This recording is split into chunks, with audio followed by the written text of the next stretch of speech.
to Deep Thought, Shallow Plots. My name is Erika. I really like to watch horror movies. My name is Katy, and I really like to overanalyze things. What are we overanalyzing today? Bodies, bodies, bodies.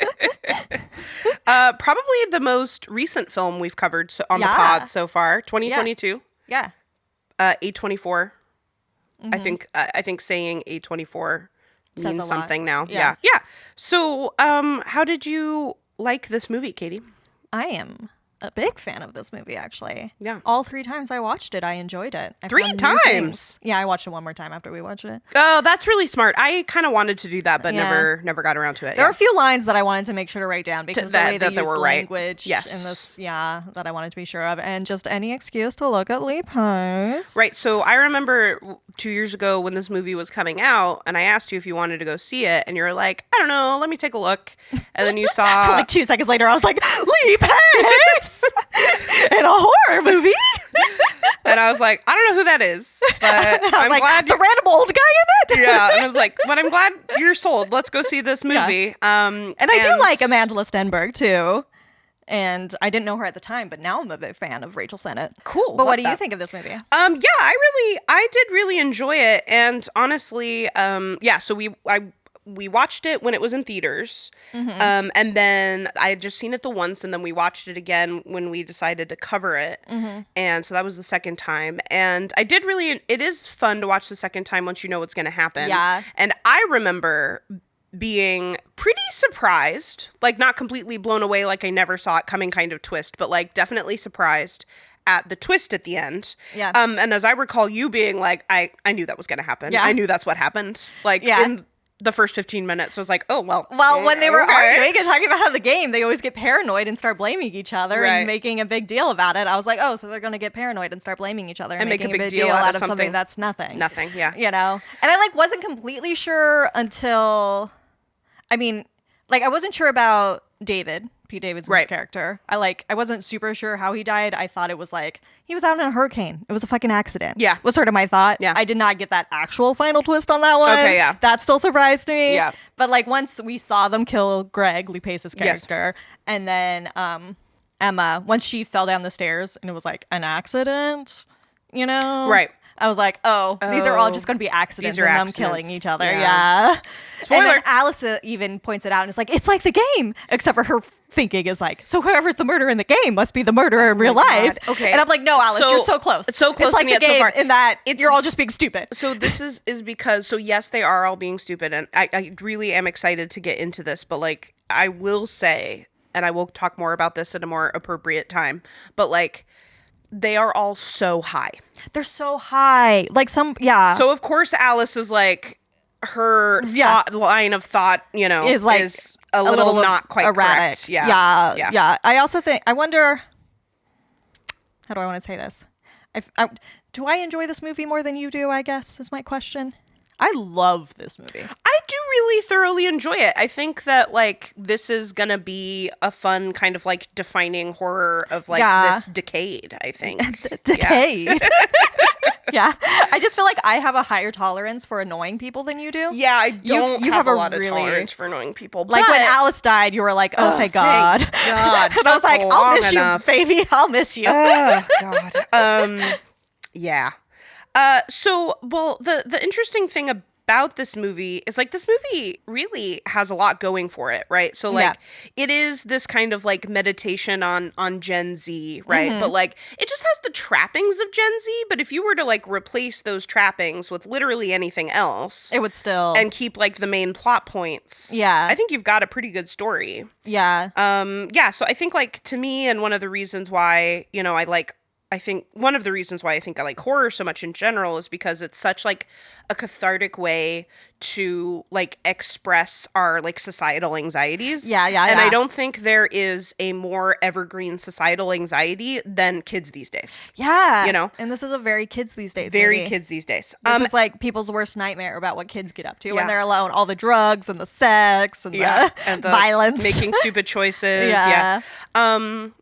So I do really enjoy that. But then of course there's also some other kind of evergreen horror themes. I think we've kind of been doing this for the last few movies we've covered now. We have this theme of man versus nature. Yeah. Right. And then also just the theme of paranoia. Yeah. Which is always good in a horror movie when you're turning on each other and not sure who to trust. Yeah. So should we give a plot synopsis Sure. now? Okay. So basically a group of college-age friends meet up at basically their richest friend's parents' house. Yeah. Mansion. It's mansion. It's huge. For a hurricane party, which what? is something I'd never heard of, but apparently it is something that some people do. But we live in Oregon. There's no that's true. hurricanes We here. don't have, We don't know. So the power goes out, as is something that does happen during natural disasters like that. So these kids decide to play bodies, bodies, bodies for old time's sake. Seems like they've been friends for quite a while. Yeah. And it's just one of those games like werewolf or mafia Yeah. or whatever. I call it werewolf, but they call it bodies, bodies, bodies, whatever.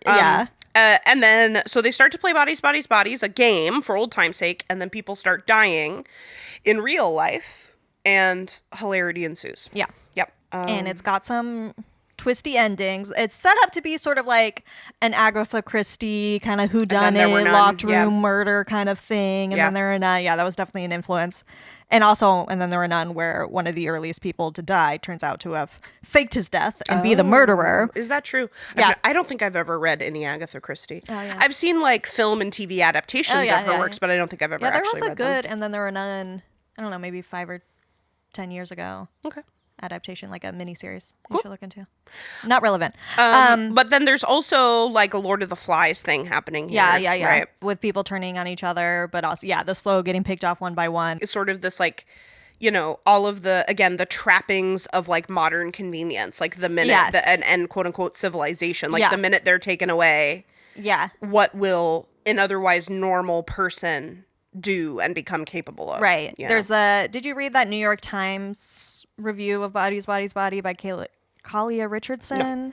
No. It's about the digital age and stuff. But one of the quotes that they got was from the director, Helena Rain, where she talks about how like when the Wi-Fi goes out, it's like they lose oxygen. Yep. It's like they don't know what to do when they don't have technology. Yep. Those trappings of civilization, they stop becoming civilized. Yep. And this is something I noticed because I am a teacher, high school teacher, and so I teach Gen Z. Yeah. I've been teaching Gen Z for about 6 years now, and we were just talking that literally according to one source I looked at, Gen Z stops after the year 2009. Yeah. So 2010 is then what we're currently referring to as Gen Alpha. Yeah. But this is the thing about generations is that like, they're not hard and fast like facts. Yeah, people have a lot of like, you're an older millennial, or you're like a zillennial, or it's again like a societal understanding of like ways that we can group people and like like in group, out group, put them in boxes and be like, okay, so you were born in this year, so that tells me this, this, and this about you. Yeah, and it's just sort of like, what are the big things that affected this generation? Right. Like, like so, for us millennials, we had the Twin Towers. Yes, we had 9/11. Yeah, Y2K, and then the rise of the computers and all of that. And then, so Gen Z is kind of like this first generation, the first generation to grow up. Like with all that technology. Completely with technology. Like I remember when I was a kid, like, so my sister's 5 years older than me and we had a landline. Yeah. And like she would get when she was a teenager, she would get phone calls from friends and, boyfriends and stuff. And I remember she would sometimes be like, too nervous to answer the phone, and so I would answer it for her, and if somebody would be like, hi, can I talk to Sandra? And sometimes I would like psych her out and I would be like, yeah, 1 minute, and then I would go and pretend like I was handing the phone to my mom and then be like, psych, it is for Sandra, and she'd be like, it's a phone for me. The good old days, before we all had our own cell phones. I know, and that just like doesn't exist anymore. I mean, like we were also the battle dates of when somebody's on the phone, you can't get on the internet. Yeah, but like we got like started to text in like middle school, right? But like the texting that we did was not the texting. It was 25 cents every time. It was like you could only fit so many letters, so you had to really use that text speech. Yes, my first phone, it cost I think like 10 cents to receive a text and 5 cents to send one or something like that. And it was like an old tweet. It had like a specific number of characters you couldn't go over, and you had to use the T9. Oh yeah, you had to I got so good at it. I know. I knew that like the back of my hand. Yeah. But like we didn't have social media, like I got a MySpace in high school. Yeah, I didn't even do MySpace. But this is the thing. I got the Facebook in high school. I didn't get internet until 2007. Yeah. So like, yeah, it's kind of interesting to see this first generation growing up with all this technology that we've been where it's like working they on can't for even the past few imagine decades. not having internet. Yeah. Where it's like, yeah, we grew up without it and we were Fine. Yeah. Yeah. We got by. We went to the library. Yeah, we went to the library. We just told our parents what we were up to that day, and they didn't need to be constantly checking up on us. We just left the house. Yeah. So it's interesting because, again, as a teacher of Gen Z, it's interesting to see the way that their parents interact with Gen Z's technology use, because their parents are probably like younger Gen Xers, if you will, older millennials, whatever. And so I think, they're parenting the first generation to be completely online, like from day one. And if I do say so myself, they don't know how to do that. Well, and how could they? How could they? It's new. Yeah. It's totally new to them. It's interesting because, like, I've got kids who, I do hesitate to say that a kid is like addicted to their phone, but I do have some kids who are straight up addicted to their phone. And like when like they cannot engage in class and like they're missing important information because they're so concerned with what's happening on their phone, I'll like talk to their parents and like suggest, because like I'm not their parent, I don't, but I suggest like maybe take the phone away for a while. Let me see what that's like. And parents often are like, well, how am I going to get a hold of them? And I'm like, well, schools have phones. Yeah. You can call the front office. Like, we've got like a pretty good system of like messages getting run to the kids who need messages, right? Yeah, we've always done it before. We've done it before, yeah. Also, all of that kid's friends have phones. He just needs to memorize your number and can like text you from whenever a friend's phone. Yeah. It's really not that big of a deal. There's so many ways to connect now, Yeah. So there's a lot about this movie that is very Gen Z. Yeah. And there's also a lot that's just sort of like them being young. They're just kids. I mean, because I feel like Gen Z gets a bad rap for being like very like self-centered or something. Like in the movie, they even yell at each other for like making it all about yourself. When it's like people are dying, and I get it. But also that's like just sort of like a teenager thing. That's what like adolescents do. Yeah. And like the way that none of them know what to do in an actual disaster. Yeah.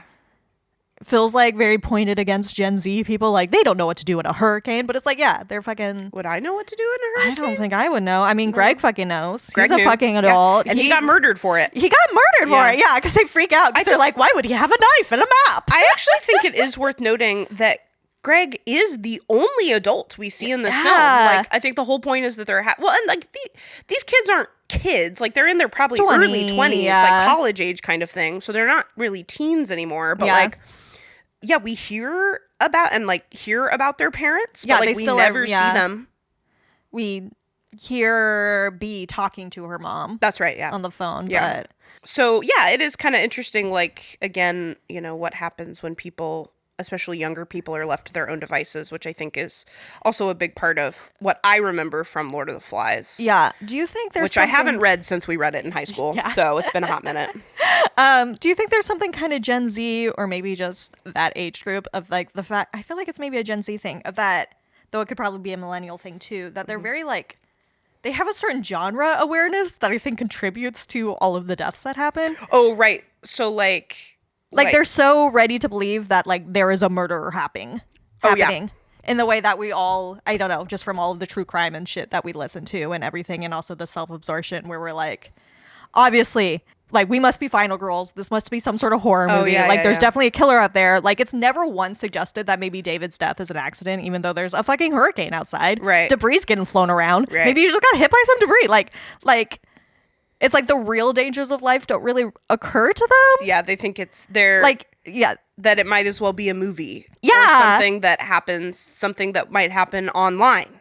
Yeah. Right? Like something that they would hear about online is now happening in real life. Because in lots of ways, not just by being like young, but by being pretty fucking rich. Like they're really so kind of sheltered by their privilege. So it's like they don't really understand the actual dangers of the world. Like maybe it isn't safe to drink and get this high in the middle of a fucking hurricane. Oh my God. With the power out. High. Like maybe that's not a good idea. Maybe that's dangerous. They're like, no, it has to be some grand murder conspiracy. Yes. We have to be the ones to solve it. It has to be special because we're special. Yes. And I don't know how much that, I mean, I think a certain part of it is like our modern age but also part of it is just being young and having that like myopia. Right. Absolutely. And then because the young people right now are Gen Z, right? And then we'll check back in 10, 15 we'll years. We'll say the same things about Gen Alpha. Or whatever we end up calling them. I have a feeling that one's not going to stick. I don't know. We'll see. Yeah, especially if the next one has to be Gen Beta. Nobody is going to want to be Gen Beta. Exactly. And that's actually something else I hate because my students are always going off about being an alpha, a beta, or a sigma. Ew. And I have told them so many times that is bullshit. It's not real. Like, it doesn't even exist in the animal world, let alone among humans. And that it's like actually very deeply rooted in misogyny. Yeah. And all they know is just like, well, it's just a joke. I'm like, but it's not. But it's not. Right, but it's not. But jokes have context. Yeah, have context, and like your language does matter. Yeah. Right? And I think that's something that it takes younger people a while to understand. Yeah. That like your language matters. And just because you mean it as a joke, the person next to you might be like, okay, well, this is the world I live in, and this is the context for how I'm supposed to behave in this world. You know? This isn't related, but I just also want to throw in here because it's sort of related that one of my favorite lines from this movie is when they're giving Sophie shit for writing her memoirs or whatever. And she has the line where she's like, creative nonfiction is a valid response to life in an attention economy. And I just really like that line. But I think it is also very Gen Z about like the only thing that they can do in our current age, which is all about like the self and being self-centered. Yes. Like that's what you have to be. It has to be something special. Yes. If you want to make money, literally. Like, she's right. Creative nonfiction is a valid response to life in an attention economy. You have to sell yourself. Yeah. Well, and again, like, obviously, these are Americans, and they are very rich. So, like, we are, like, everything is being informed by individualism. Like, it is the individual. So true. You are the one who matters, right? I think what really interests me is like, again, just because this is a Gen Z movie, and if this movie were being made 10 years from now, you know, it would be a Gen Alpha or whatever movie. But it's so interesting to like hear the language that they use. Yeah. And like, I think it's language, to me, it's the language of like actually being aware of mental health. Yeah. Like, I think so many generations, even up to Gen Z, who are just like, mental health isn't actually an aspect of our health. Like, you know, mental illness is just like a weakness, right? But like these Gen Zers are actually like, no, actually, like mental health is an aspect of our well-being and should be attended to, right? But, and again, I think this just goes with being young rather than the fact that they're Gen Z, is that like my mental health means everything. And I can do whatever I need in support of my mental health, even if that means something detrimental to your mental health. And they just, it's almost becomes like an overuse of these like actual medical terms that have like very specific meanings that then get like overused. Like victim and triggered. Like being triggered's a very real thing. And I actually do think that we do sometimes overuse it. I actually try really hard not to say the word triggered in my class. Yeah, it's become almost jokey where people will be like, oh, I'm feeling triggered right now. Yeah, and like, I've got kids like, that's not a great joke. I have students who like genuinely have survived awful traumas. Yeah. And the way that they trivialize trauma, like this, interesting. It's interesting. Like, what are you doing? The joking way that they do. Yeah. It was the other one that gives me, like, from the movie is when David refers to B as being cute in a, I quote, school shooter way. He says that B does not give school shooter vibes. Yeah, I don't know. Yeah, I don't know what that is. But it's honestly just very like Zoomer humor to be like cute in a school, like to make fun of school shootings. If anyone is cute in a school shooter way, it's David. It's David. Yes. David has school shooter. But no, just that like, let's make fun of this like deep trauma that we as a generation have. Like, I think Gen Z has gotten it harder than any previous generations. I would agree. And he's just gonna make jokes about her being cute in a school shooter way. Yeah. Like, because that's just the only way to fucking cope with it, I guess, to a certain amount. Yeah. But yeah, and it is like everyone's in therapy right now, and yet no one's actually getting better. Yeah, right. And it's like, what is that? And yeah, all of the language they use about like I kind of love when Alice is sympathizing with B about her mom having borderline, and they all kind of like have a moment where they take body it seriously. Dysmorphia. And then Jordan's just like, shut up. Yeah. But then Jordan's also the one being like, you're emotionally abusive. I had to go to therapy for PTSD. Yeah. So like, they're all do it, but they also can't take each other seriously. And then Sophie's like the one who's like, you trigger me. Yeah. And then we'll talk about Sophie, but it's like, well, then Sophie, why did you show up? Why did you come back? I have a theory that Sophie is not concerned about her sobriety. I don't think so. Yeah. She everything she does is something that someone who is taking their sobriety seriously would not do. Yeah, she makes really bad decisions. Yeah. What also gets me is so you're the one who watched it the most recently. Jordan says something, and then something about the fact that she's black, right? And Alice is like, I'm an ally. Yeah, no, it's Sophie. Sophie is talking about how, like, everybody talks about how I have a substance abuse problem. It's always me who has the problem, but nobody talks about David's problem when he does just as much as I do. And maybe it's because I'm a black woman and he's a white. Yeah. And then Jordan has to be like, well, actually, I had to be in the ambulance with you 3 different times because I thought you were dying, and I've never had to do that with David. So, that's the moment where Alice is just sort of like, I'm an ally. And like, and she doesn't know what to do. You're just kind of like regurgitating these words, like triggered, like gaslight, like ally, to like the point that they don't mean anything. Which is David's point. Yeah. When he's talking to his girlfriend, Emma, about it. About gaslighting. And he's like, that's not a thing. Like, which is funny because that's gaslighting. It is a thing. And I honestly think, just based on the little bits we get of his relationship with her, I think that relationship does have, I don't know if it's gaslighting issues or emotional abuse. Like, we don't have enough to, but like their relationship is bad. It has issues. I wouldn't be surprised. It's a relationship past its expiration date for sure. Yes. Yeah. You said that before. That's a good way to put it. Yeah. But no, just all the language they use. It's kind of interesting the way that, again, like, because in the way that Gen Z is so much more trauma informed. Yes. So like they have the advantage of having this language to express how they're feeling, and like the advantage of not having it as stigmatized as previous generations. Yes, there's still a little bit of stigma, but like not nearly to the extent that previous generations have. There's a reason why B felt like she had to lie about her mom, and there's a reason why Alice never brought up her body dysmorphia before. Right. But so then this like creates a world for them where like everything is a crisis and everything is a result of trauma. Yes. And like they don't understand, and again, I don't think it's because they're Gen Z, it's just because they're the kids these days. Yeah. That like they don't understand that like sometimes that's what life is like, dude. Like that's just life. That's what everybody experiences, and they don't even have as many of those experiences because of how goddamn rich they are. Yeah. So, and like they don't understand that like it is okay to be uncomfortable. That you do actually need to spend time being uncomfortable, and just because you are uncomfortable doesn't mean you're not safe. Yes. And this is something that, again, I see every single day with my students. Like every time we have to like talk about like a serious subject,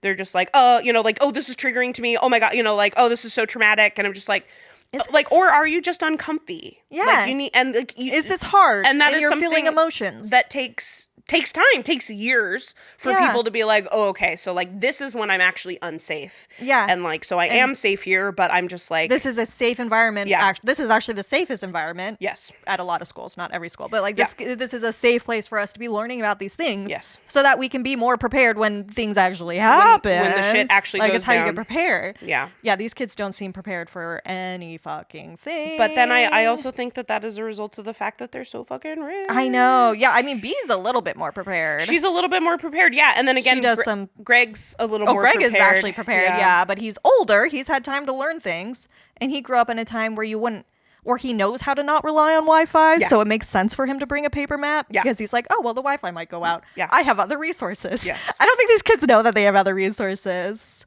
So what really gets me is I wrote down a couple of things about like where this social media and like electronic communication like becomes the way that these characters understand reality. Yeah. Right? Which I think then is to their detriment when they think, oh my gosh, there's a murderer who is putting us in danger when actually they're the danger. They're the danger. Yeah. So and I have a couple of examples, but what were you going to say? I was going to say, because I had a connection to what you actually just said about about not being able to sit in like discomfort. Yeah. I think we actually see that really well.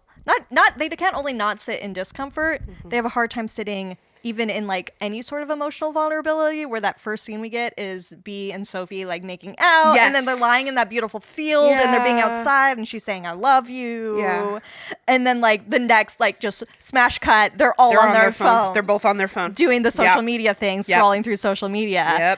So and then that social media is immediately coloring how B sees all these people that she's about to meet. She's being intimidated by them. Yeah, B is looking at her Sophie's friends' social media profiles because Sophie is driving and she's not on her phone while she's driving, which is at least that's nice. And she is noticeably on her phone for a while before they start driving. Check in before she can get going. Before she can, do anything else. Which I know that. I know how that goes. Oh, totally. Yeah. Don't get me wrong. Like, I doom scroll Instagram at least twice a day, Yeah. where I just find myself just like scrolling my finger, and I'm not even looking at not anything. even so many things that I'm just like, oh, I don't actually want to look at that right now, so I'm just scrolling by it. And But then I'm there's like, nothing then I I'm want to like- look at. Then I'm like, then why am I doing Why this? am I doing it? And then I'll put it away, and then all of a sudden my phone's in my hand again, and I'm back on Instagram. Yeah. Like, so again, this isn't just a It's Gen like Z it's thing. so hard for me to start my day without like I have my tea and then I'd go on my phone and do all the things that I do on my phone, which is like, read the news and stuff, but it's also like And checking play a on game, my games and checking on my social media, which for me is Tumblr. Honestly, again, like when we went to trivia on Friday and I forgot my phone, You had that moment where you were like, it was lovely. Yeah. And I was like, the only downside is that like I ordered a pizza and the pizza, they're going to text me when my pizza's done. somebody else had a phone and it was fine. Oh, it was great. Yeah, I know. I was like, just sit in this Just moment. don't have your phone. We're outside. There's no phone. It was great. Yeah, and these girls like cannot do that. Right. So B is looking at Sophie's friend's social media while they're driving to this place, and she thinks that they're very cool. Yeah, they look super impressive. And I'm like, B, don't you understand? Like, because this is the thing is like, I do think Gen Z, while they are like chronically online, does understand that like online isn't real life. yeah, like they do. Yeah. But also, it's such. I mean, when you keep getting that same image, like you just keep seeing your one friend always looks so happy. And so, like, it's hard to not get that ingrained. It's true. Even when like, if you thought about it logically. But, like, you don't really think about things logically when you're just online. And Sophie even actually is like, oh, B, they're not as nihilistic as they seem, is what Sophie says. But then she also says, B, you're impressive, too. She is impressive. And B just sort of like, sort of laugh awkwardly or like rolls her eyes or something. Like she doesn't believe it. One other thing from that same New York Times article that Richardson also got in touch with Stenberg to talk about that scene where she says, I love you to B. Oh, God. And then immediately says, which we're going to talk about their relationship too. God. And like the weird kind of, not to be internet-y and overuse of language, but like the love bombing that she does. Much so. Oh, very much so. But I really liked how Stenberg talks about that I love you. She says, Sophie is expecting B to perform this intense level of vulnerability, even though she perhaps has not earned it. Yeah. And I think that's something that we expect now of everyone because we all perform vulnerability on the internet. So there's this thing of them being very vulnerable on the internet, or at least thinking that they're very vulnerable on the internet because it seems like they're putting so much out there. Yeah. But you don't really know how much people are still leaving behind. Yeah. And then like the weird blurry line between what your internet persona is like and like what your real life persona is like. And like the way you act on the internet cannot be the way that you act in real life. Right. Because we have this disinhibition online because we're not seeing someone's facial expression when we say something about them. Like we don't get the consequence. And I think that makes some people think that then there shouldn't be consequences in real life too. Yes. I see that with Gen Alpha.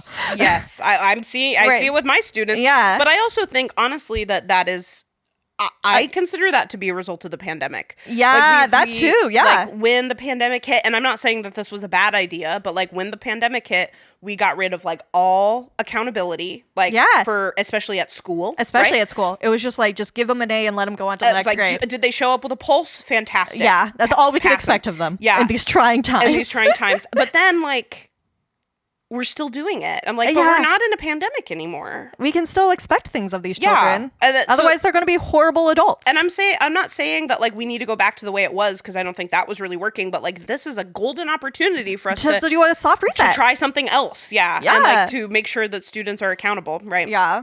Anyway. Yeah. Go to your examples. Okay. So, well, first of all, I mean, just the capital G, capital C group chat. Yes, it's such a big, heavy thing. Yes, that we never see. Yeah. Right? Other movies would have little like screenshots or whatever, of the little group chat. pop-ups that we see a lot in TV now where we get the little pop-ups. So it's my understanding that all of these friends are in a group chat, and this is probably where the planning of the hurricane party came in, and Sophie is MIA for the entire conversation. But obviously she's reading it. But she's reading it, and she shows up. She's on the group chat.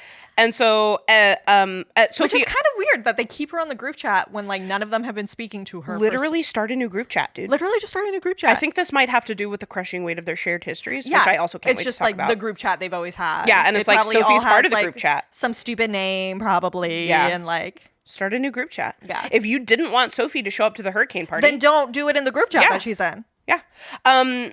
Also, Sophie says she says she's useless with texts. Yeah. Which I'm not buying for a second. I mean, not for a second. I think it's David who says this, but I think it's kind of the general idea from everyone is like they feel like Sophie fell off the face of the earth when she is no longer participating in the group chat. Even though they know that she's in rehab where she probably didn't have access probably to has the group chat. Very limited access to technology. Yes. Like, they don't really... I mean, on the one hand, it does seem like Sophie is not a great friend to them in a lot of different ways. And like you said, now that she's out of rehab, she's still been kind of ghosting in the group chat, you know? But like, they also don't consider what she is actually going through. Right. Like, Jordan makes a big deal about like, I thought you were dead like 3 different times. Yeah. And then it's like... Okay, and then she actually goes to get clean. Yeah, and you're mad at her for not being in the group chat. The group chat. I mean, the fact that David dies. Because he's doing a fucking... trying to make a TikTok video. Yeah. Like, holy shit. The fact... I mean, even just going back to what kind of triggers, in a different sense of the word, triggers it, which is... It's the catalyst. The catalyst, that kind of sense, which is when Greg, Lee Pace's character, you know, does the cool trick where he opens the bottle with the Gurkha sword. Uh-huh. And Alice immediately says, I wish somebody had filmed that. Because it doesn't count. Like, Pixar didn't happen. It didn't happen. Do it for the Vine. Yeah. These are old versions of saying it. Yes. I don't know what the Gen Z version is. Do it for the TikTok. I don't know. But yeah, like, they literally cannot imagine seeing something cool and like it just existing as that cool experience that they all in that moment and not I'm like, wow, that was so crazy when Greg did that. And like they'll talk about it forever. They have to be like, somebody should have filmed that. Yeah. And then when David gets down in his insecure man feelings, he's like, I'm gonna make a cool TikTok video and get validation from the outside world. Exactly. And so I will say I am excited like when we do talk about David more and like we will get into the characters, but like honestly, the fact I do like that it is a predominantly female cast. Mm-hmm. And we actually did choose this movie specifically for the month of June for Pride Month because it has textual lesbians. We wanted textual lesbians, and it's like got literally the first scene is 2 girls making out so much, so much making out. We have at least 3 confirmed queer women. And then Emma kisses a girl, but I don't know. Whatever, dude. Emma is whatever she needs to be in the moment. We'll talk about Emma. But there is queerness. But like, and it is a predominantly female cast, but like, honestly, Gen Z boys are who I'm worried about. Yeah. I'm way more worried about my boys than I am about my girls. They are honestly. A specific... Yes. And I think David, in the short amount of time we get with him, like, does really encapsulate, like, what is wrong with Gen Z masculinity. And, like, that sort of specific white Gen Z boy masculinity of, like, knowing that once upon a time, he was the most entitled person in the world, and now he is slightly less... privileged maybe that he, except for not really, but has to feel bad about it or something, and it's just like this insecurity spiral because they're not like able to just do whatever they want with impunity without consequences. Now there are like consequences kind of, and that's like hard for them, and they like can't cope. I mean, there is the fact that like the shit really does hit the fan when the power and the Wi-Fi go out. I mean, obviously. Before the power goes out, I think it's Emma and Alice and Jordan who Google B. They kind of ask her about like, what's your story? Jordan is kind of purposely being like, what's your email address? Mm-hmm. Did you go to school around here? She's getting Who are you? So that she can Google her and look her up. Because what it says on Google is like actually who B is, not who B is. Not who B is. Yeah, and it turns out B was lying about some things, but like, I mean, she literally just met these people. Yeah. She does not owe them the truth. And like, saying that you went to the school, who cares that you didn't graduate? Yeah, she went to that school. Yeah. And like, she did work at Game Hut. She got fired recently. Why would she be telling this to all these people? Yeah. Like, it was such an invasion of privacy on Jordan's part, but they consider them the victims because they were lied to. They were lied to. Because, again, that assumed vulnerability that we have online. We assume we should be that vulnerable in real life too, and we don't expect any sort of like privacy at all. Yeah. And then the other big one I have is when Jordan tells B to check Sophie's text. Yes, that is such a big thing. Jordan says, Sophie and I had sex right before, this weekend started. It's in our text. Check the texts, right? And it's even like her last words. She's like laying there fucking dying, shooting at them still. Yes. And also still saying check her text. And it's interesting because we will learn and we will talk about the characters that like we learn pretty quickly that Jordan has a very casual relationship with the truth. Yeah. A lot of them do. she has her version of reality, which is real to her. Yeah, it is. Yeah. But it is not necessarily reality. But it is real to her. Right. So, but this is the thing, is that like, because I didn't catch this the first time we watched it, and I actually don't think I caught it the second time. I think I'd like read a synopsis of it, that B finds Jordan's underwear in Sophie's car. Yeah. Okay. So like, because I wasn't sure, like, is Sophie lying? Or I'm sorry, is Jordan lying? Yeah, no. Because the thing is that, okay, so how I understand it, the first time we see them in Jordan's room, and B spends a weird amount of time looking at one of Jordan's bras. And Jordan is like, I don't think Greg's hiding in my bra or something, because they're like looking for Greg at that time or something. Okay. But the fact that B was staring at it for a while makes me think that she previously saw the underwear in the car. That maybe matched it. Because then when we see her back in the car later, and she's like, because it was after she gets literally gate kept from the house, because these are gatekeepers. Yes. She's back in the car and she like gets some fucking hot Cheetos or whatever because she's hungry. Yeah. But then she picks up that underwear again, and it clearly matches Jordan's underwear, and she also like smells it. But I think, because it doesn't make sense to me why B picks up the bra in the first place, other than for us as the audience to sort of clock like, oh, a yellow lacy bra. Yeah. And then later, oh, yellow lacy underwear. So I think B must have saw it first, even though we didn't see that, because otherwise why would B stare at her bra for a really long time? Like, it's a weird thing for B to do. It is weird, yeah. But yeah. So I mean, it's either Sophie has surprisingly similar underwear to one of Jordan's bras, or I mean, Jordan also specifically says they hooked up in the car. Yes. So, and also, like, girl, make sure you have your panties. I know, like, what? What's your problem? Yeah, I don't know. Whatever. I don't know about that. Yeah, we can talk more about that later. Especially when it's part of a cute matching set. Yes. Don't you want the cute matching set? Go. Whatever. God, yeah.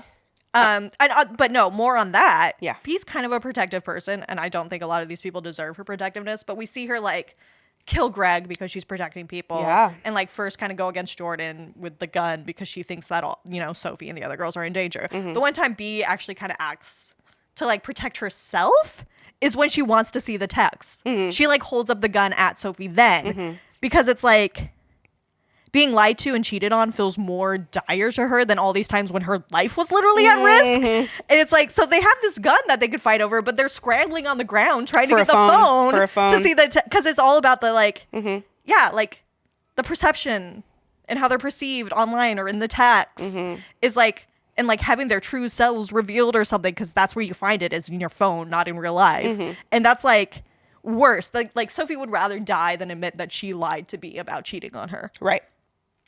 And Sophie lies a lot. Yeah. Yeah. B, when she's confronted with her lies, she interestingly is like, I did lie. I'm sorry. Here's why I did it. Yeah. I literally just met you people. Yeah. I don't necessarily feel, like I need to explain the history of my mom's mental illness. But they expect so much truth from each other. And yet when their own truth is getting revealed, like when the first fight over the gun where Alice ends up dead, it like starts because Jordan is like, B, you've been lying, and wants B to reveal the truth, which then turns into like Sophie is saying too much about Jordan and like, all the your family is upper middle class shit happens, and then is also talking about how like you don't actually like Alice's the way podcast. She says it like it's the deepest insult. Your family is upper middle class. Yes, it is devastating to Jordan, because it is. Should we talk about wealth and class now? Basically, they'd all just rather die than let their friends actually see who they are, and yet they're constantly expecting their friends to reveal who they really are. Yeah. It's like they're expecting an amount of vulnerability that they haven't earned, just like Amanda Stenberg said. So as far as like the wealth goes, it's our understanding that all of these characters are pretty well off, except for B. Yeah, right, because she works at Game Hut. All of them are and rich. She brought some zucchini bread. But who says Sophie and David are rich? I think Alice does. Alice does, yeah. I think it's Alice. So Alice is normally the one who's actually dropping truth bombs that she should not be dropping. Right, yeah. I'm like, girl, you're going to get yourself killed. And then she does. Yep. So all of them are pretty well off, but Sophie and David are the ones that are rich. So we see David's big old mansion. And we hear from Jordan that Sophie's is even bigger. Yeah. Though the big deal, well, that's the reason why Sophie's there, despite being triggered. I forgot. We know why Sophie's there. We hear from David that she's there because she talks to David about getting her trust fund back. Yeah, like, can you talk to my dad about my trust fund? Right. She wants money. And again, could she not have waited until after the hurricane, knowing her friends, right, and knowing that there's all kinds of substances, and like she if you should just not wanted be to talk to David, Get brunch Text with him. David. Have a gay him. brunch. Yeah. Text him. Yeah. And it's interesting because, like, they kind of end up making a game out of, like, what can be a very serious event, which is a hurricane. Yeah. Right? They're having a party. They're told, yeah. Which I guess apparently, as you said, is a thing Is that people maybe do. a thing? I don't know. It sounds like a rich people thing. And because I feel like so many other people would be like, wow, I hope my house doesn't flood this time. And like, exactly. You know, yeah. like they have other concerns when there's a fucking hurricane. Like, oh, if the power goes out, what are we going to do about all the food in our fridge? Yes. You know, like these people will just buy more food. Yeah. Meanwhile, they have like that table full of like glow sticks and and headlamps and flashlights and batteries. Yeah. And all that food. Yeah. So much food. Yeah. Yeah. And I love that still somehow Greg manages to find the champagne that's like the expensive fancy champagne that they're not supposed to have. Right. Because these are rich people to the point of having champagne that you're like not supposed to drink. Right. And like all of the stuff that they have is like, oh my God, how much alcohol they have. Yeah. The other drugs that they have, we know they're doing cocaine. Yeah. We know that we see some like prescription depressants, right? Yeah. Like when they're freaking out, and who is it, Alice or Emma, who's like, does anyone want a Xanax? Oh yeah, I think it's Alice. Yeah. Because they're just so ready with it. Yeah, they're just no, like, the wealth is oh crazy. my gosh, give me like that they something. have Yeah. so much fucking access to it. Yeah. I also like the line about when somebody first asks if David's dad has a gun in the house. Rich people have guns. Yeah, Sophie says David's dad can be a dick, but his politics check out. Okay. And I'm like, but that's not true. We find out he does have a gun in the house. Also, and it's like people everywhere on the political spectrum have guns. yeah, and it's like, yes. and it's because in the U.S. at and least. I think the loyalty to his class will come before any sort of political deals he'll have Probably. when he's that rich. Yep. And it's like, you really think the guy with the fucking whatever that sword is, kukuri, I forget what just that's called. on the wall. It's a Gurkha sword. Okay. On the wall, like. You just know that that's the kind of guy who constantly fantasizes about some like midnight intruder thief coming in the house and him getting to take him down. Like he's that kind of rich guy. Yeah. You can tell. I don't know. I do wonder about how much wealth Greg has though. Yeah. Because he's a vet tech. I don't know how much. But he kind of, I mean, he has that fancy light therapy mask for his seasonal depression. He has seasonal depression. And his fancy headphones that are like super sound But see, blocking. this is the thing, is that hurricane season is the spring and the summer. Yeah. Which is not when people experience their seasonal depression. Well, I don't know. He just has it really bad, I guess. I guess, whatever. I don't know. I don't know. Yeah, he's probably just like a normal middle class amount of has money. Yeah. I think there is something very I don't know, lower class about the one time we see, other than the gun at the end, when Bee thinks that she should pick up a weapon, she finds like a hammer. And I'm like, I wish she got to use that hammer. The idea of Bee using a hammer on these rich bitches would have been like such a thing, but it doesn't happen. Also, her like using the dog door to get through when they're all like, we have this top of the line security. It works even when the power out. When the power's they don't out. even think about the fucking The dog. dog And like, doors, as somebody who once dog sat at like a fancy Hollywood Hills house, those dog doors are so easy to get through. Yeah. Oh my God, I've climbed Especially if through you had a big dog. them. Yeah. I can wiggle through those. Yeah. Yeah, totally. Your house is not secure. Think about these things, but they don't because they have their fancy high-tech security. I don't know if this is the place to talk about this, but one thing I do worry about in terms of class is that B is going to end up going to jail for this. Oh, 1,000%. Yep, Right? Yep. Like, Sophie can get a lawyer. Yeah. Well, and also If her parents support her, which I feel like they will, because I feel like Maybe. they cut off her trust fund because they were worried about her drug thing. Yeah. And so they seem protective. I think they would protect her from this. Right. And get her a lawyer. But B, Well, also B did murder someone. in self-defense. Sophie didn't murder anyone. She did it in self-defense. We don't know who had the much gun. self-defense that was. I mean, in my yes. personal opinion, but yeah. We can talk about that Yeah, too. we will. Yeah. I mean, I'm just saying, as a lawyer, you could argue that. And you could argue that in the case with Jordan, too. Katie Williams, Esquire. Yes. I am a defense attorney in my other life. You could make, Parts law. Buddy's law. you could make a case that it certainly was with self-defense. Jordan, because Jordan has the gun at the time. Oh my so you God, could yeah. totally make the case that that one's self-defense, especially since Alice died from the gun. And it's unclear who shot the gun that killed Alice. Yeah. But we know Jordan shot Alice earlier. So Yes. it's like, you can make the case that Jordan was the That it was assailant Jordan, in those yeah. cases. But yeah, no, B with... It's just... The world will want somebody to go down for this. Yes. And the low-class immigrant... Probably BB. Yeah, Yeah. because they can't have Greg to go down for it. No, 'cause They're he gonna, did. and they're not gonna have Sophie go down for it because she's gonna get a fancy lawyer. Yeah. They'll probably try to take her down for it, but I think she'll get off. I don't think B will get off. No, I don't think so. Going back to some things that the director, Helena Rains, said. And that first shot we get, which we talked about a little bit, where it's literally just tongue. Like, we see so much tongue in that first kiss. Tongue. It's kind of gross, honestly. Yeah, I mean, it's cool that it's lesbians, I guess. But it's like, I don't need it. I don't know. But do you find it, like, exploitative? Oh, I don't know. I didn't get that vibe. Okay. But maybe just because I was so turned off by it. But there's something about it where it seems very much for them. I don't know. I don't know. That's a good question, though. Yeah. But apparently, I mean, according to IMDb, sure. The opening kiss is like the director's favorite scene because she wanted to start with something, quote, sensuous and animalistic, because the whole film is basically asking if we're civilized or if we're beasts. And like the original kiss was like several minutes long. It was like even longer. God. But it's like, yeah. So the whole idea is like, are we civilized or are we beasts? And I think we definitely see these kids go from, young adults go from being maybe in the more civilized world to going very like sensual into like instinctual into like bestial in that Lord of the Flies way you're talking about, where it's like early on in the movie when they're still partying, it's like a 7-person rave that they're just having. They all seem to actually be having a great time. Yeah, and they're all dancing and they're all like making out with each other. Are they? Well, Jordan's not, but I mean, because they're basically all couples except they're for coupled Jordan. Up, yeah, except for Jordan. So they're making out. Well, yeah, because even Jordan gets to do some sexy dancing with B. Just because she's trying to make Sophie jealous. But it's like, it's all very like hedonistic and like it sensual. It made Sophie jealous. Yeah. And it starts to get bestial kind of in the moment when, of course, David, he's so coked out that when he's making out with Emma, he keeps biting her. Yeah. Even when she's like, stop. Yeah. And then he bites her again. And Sophie's like, what the fuck are you doing? And he's like, I don't know. I'm just so fucking out. Yeah. I just keep biting her. Yeah. And it's just like, dude, and then maybe you've had too much. And then he goes and does more cocaine.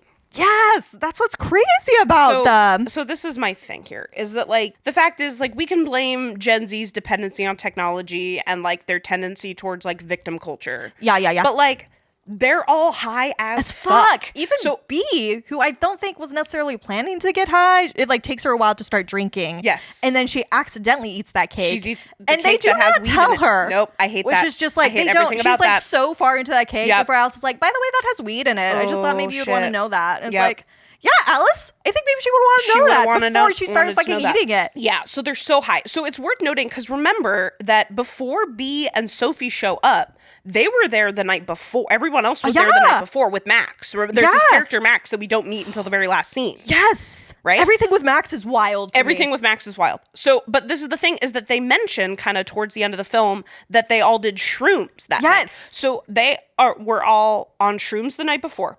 And this night they are drinking, they are doing cocaine. Some of them are taking prescription depressants. There's some edibles going on. And then there's weed in the cake, right? Yeah. So like they have no serotonin and dopamine left. Yeah. Like they cannot focus, they cannot make good choices. Like their brain is so dried up of all of their neurotransmitters. Like no wonder they're making horrible decisions. No wonder they're becoming bestial. I don't think it has. Yeah, I think it's the drugs, dude. I think it's mostly the drugs. Yep. Yeah. Because Sophie is like she's like looking through the games and she finds like a little game piece where she like had stashed. I'm imagining she hid drugs. I wasn't sure if it was her, if she just knew that David would always stash them in his dad's house or whatever. Like both seemed to track and seemed like something she would know about. But because then she is doing it. A lot of different substances in a very short period of time. Yeah. Honestly, and we can say I'm surprised none of them just straight up OD. Yeah. I mean, I feel like that is more or less, depending on how much we believe what Sophie says, I feel like that is more or less what happens to Emma.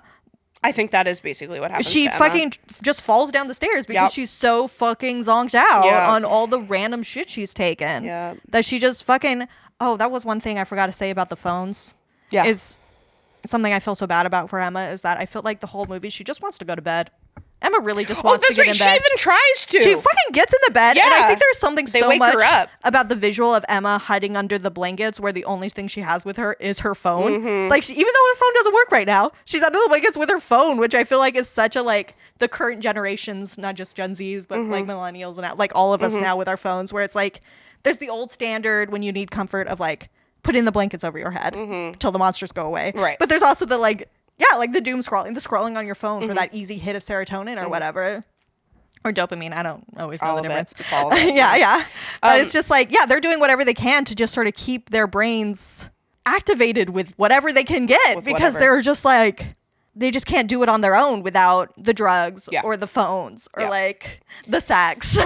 Yeah. So like we know about Sophie that she just like recently got out of treatment, right? It seems like her parents, her family wanted her to go to treatment, right? They cut her off from her trust fund, right? Yeah. And so like it's pretty clear to me that Sophie like does not value her sobriety. Not really. I mean, she shows up to this party where like she knows her friends.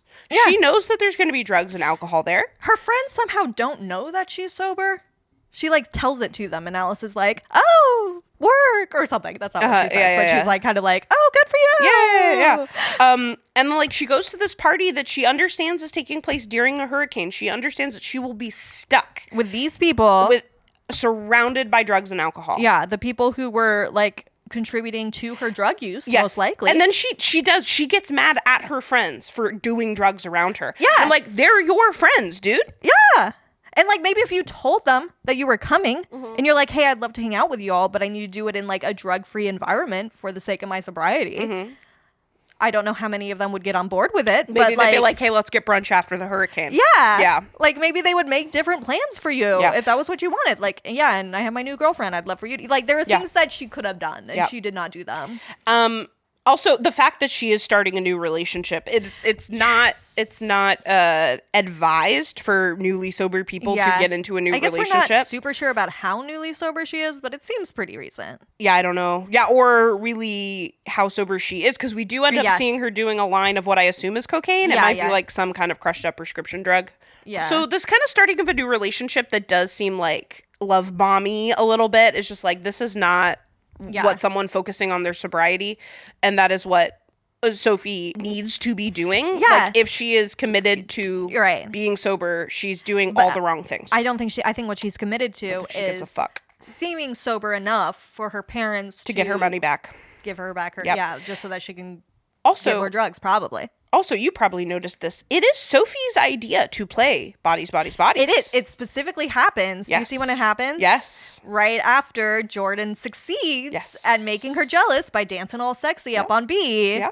So I'm wondering, and then she's like, hey, who wants to play Bodies, Bodies, Bodies? And she says it in such a way where you can tell that she wants to cause drama. Right. So, like, is this an extension? Because, like, obviously, Sophie has big problems with, like, self-destructive behavior, right? Yeah. So, like, is her idea to play Bodies, Bodies, Bodies an extension of her self-destructive behavior? Because, like, her friends know that, like, it's not actually fun to play that game. And what's crazy to me, okay, so they have the game where they all get in fights and cry a bunch. Yes. Emma's like, I hate this game. Somebody always cries. Yeah. And they're like, you always cry. We always think it's bubble, you know. Yeah, and they like they know that. And even before they play Bodies, Bodies, for some reason they start each round by taking a shot and getting slapped by each other. Yeah. So it's like they just enjoy hurting each other. Basically. And like being hurt by each other. Yeah. Like that self-destructive way, but also like taking it out on each other or something.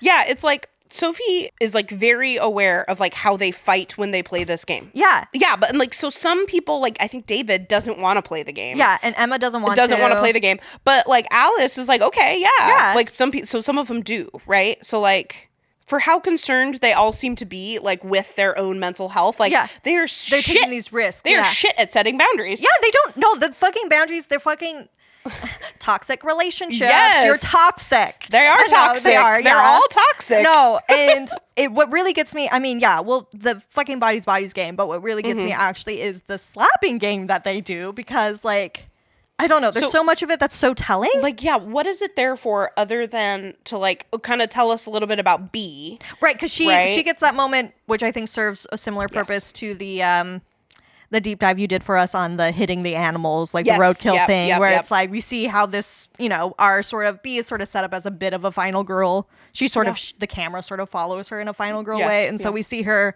having a hard time being able to slap anybody because she is just like this. Who does she kind of just naive? Is it Greg? It's David, It's because then David turns around, is like, he's And like, hits no, Greg. do it like this, and And hits he fully punches Greg. Yes, he does. Which apparently Lee Pace was like, just do it, just fucking punch Just me. fucking punch me, man. So like Pete Davidson, that's like him punching him, which is Nice, great. yeah. I'm like, yeah, Lee Pace. And then, so the first time she can't do it, but then the second time when she gives a good slap, she does a good slap. that's when the power goes out too. Oh. Notice it's the moment when our good, naive, pure girl Yes, has been turned. finally gets turned into this bestial, sensual, Yes. hedonistic thing, that we lose the power. We lose these sort of markings of our civilization, the lights, the phones, And the then a electricity. couple scenes later, she murders Greg. Yeah, she Yeah. fully murders Greg. She Yep. got prepared for it. They got her ready for it. Yeah. And it's just like, I also like the moment when it's this really quiet moment that I didn't notice until the third time I watched the movie, where Alice slaps Jordan. And their relationship is so fascinating because they fucking hate each other. They hate each other. Yeah. Alice slaps Jordan. Yeah. And then really quietly asks if Jordan's mad at her. And Jordan's like, no. But like they both say it so quietly and so weakly that it's so clear that Alice knows Jordan doesn't really like her. And Jordan can't lie about it. They And don't it's like each other. It's like such a little microcosm of what's going to come out in the whole podcast before Yes. Alice gets shot. Like it's such a little microcosm of it. Like they set it up so well in the slap game. Yes. They set up the dynamic between all the man fighting, the male insecurity going on my between God, yeah. David and Greg. Yeah. They set up, B really well with her being too polite and it's tatey, and then like she gets so- into yeah. it. Like the slapping is so well done.